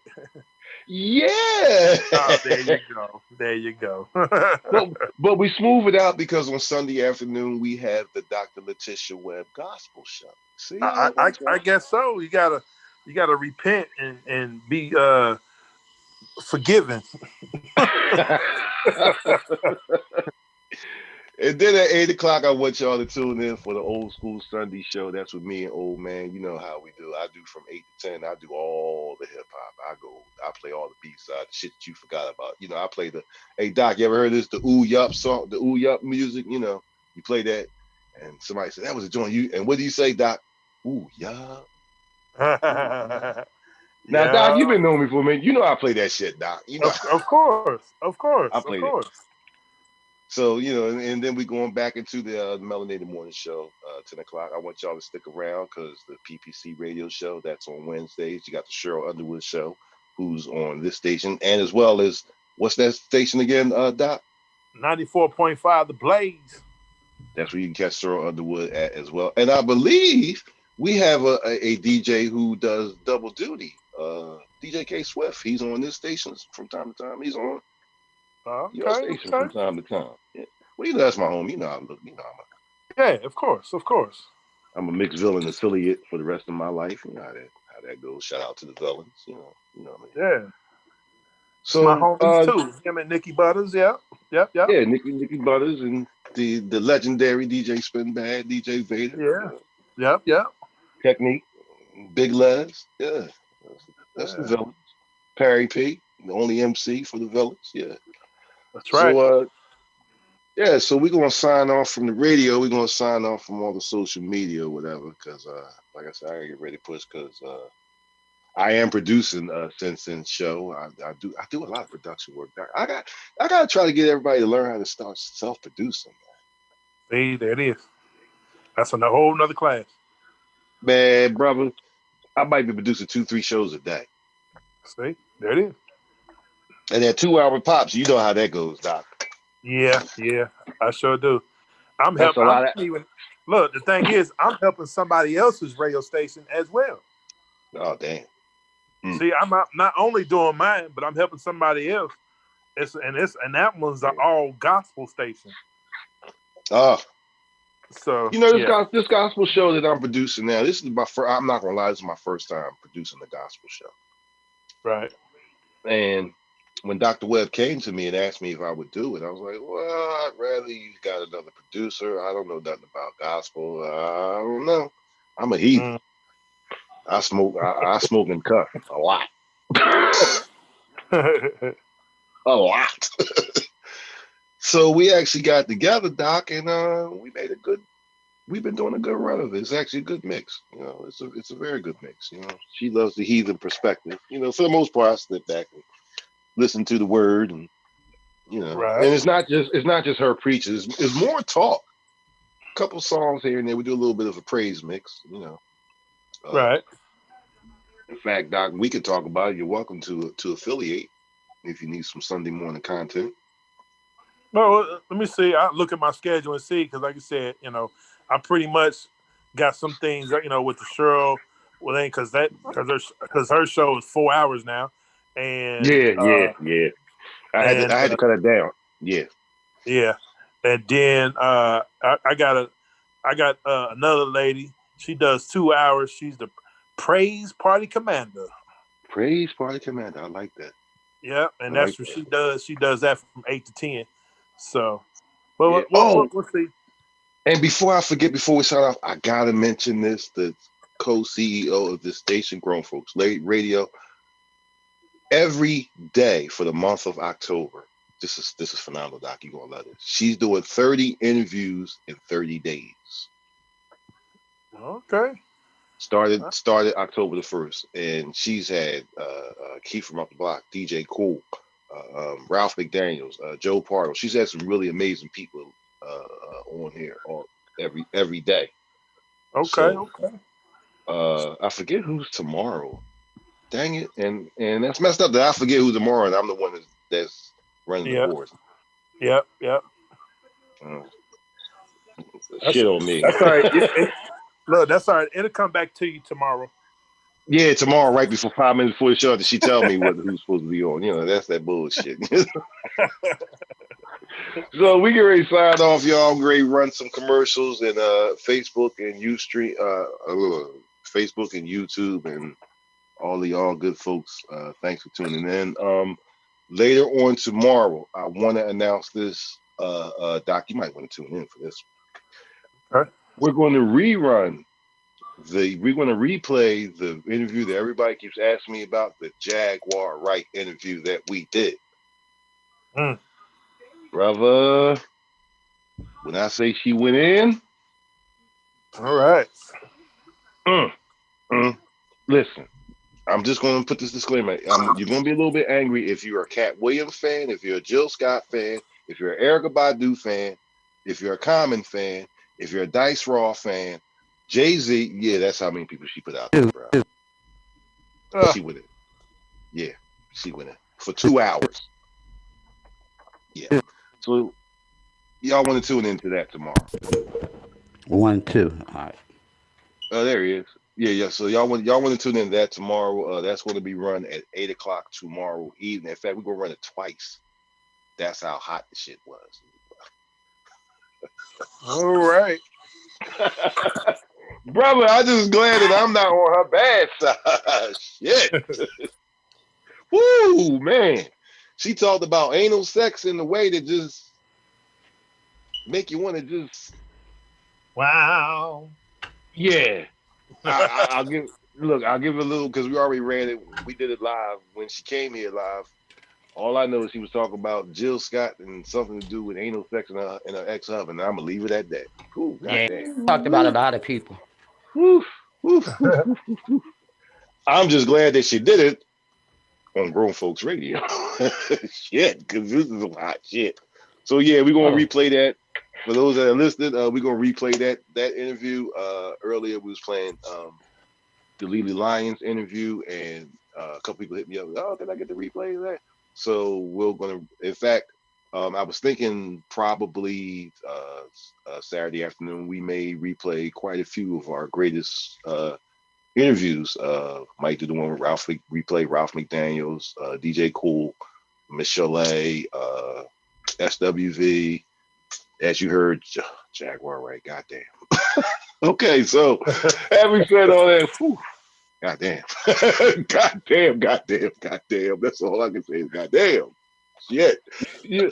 Doc, you ever did an interview where you couldn't say shit? You just sit there with your mouth hanging open the whole fucking interview? Like, shit. Yeah. What the fuck is this shit? Fuck. You do, and I said it to her. I said, you do know we were live on air. I don't give a fuck. Yeah, I've done that a few times. Shoot, man, I was just sitting there like, damn. Okay. Shit. Yo, I thought she was just going to talk about Common. I wasn't expecting none of the rest of this shit. I was like, what the fuck? You always got to expect the unexpected.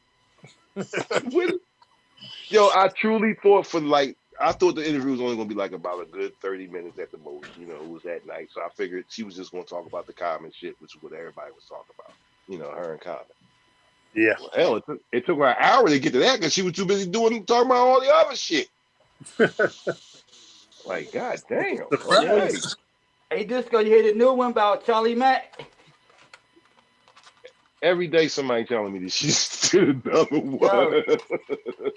But Talib, Kweli wife, well, ex-girlfriend, whatever you want to call her, baby mom, she done an interview today and backed up a lot of shit that Jag was saying.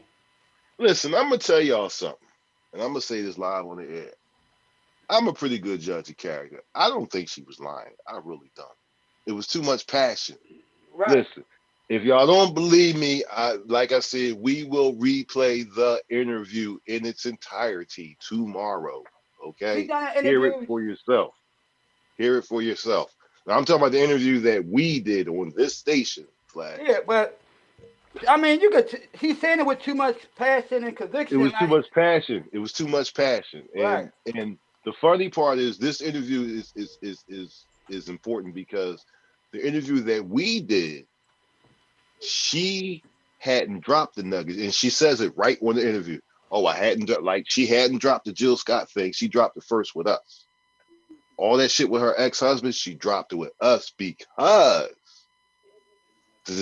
come to find out, her ex-husband is Lucinda Strada's blood cousin. Wow.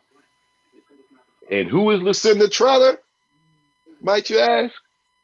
Only my best friend in the whole world. How do you think we got the goddamn interview?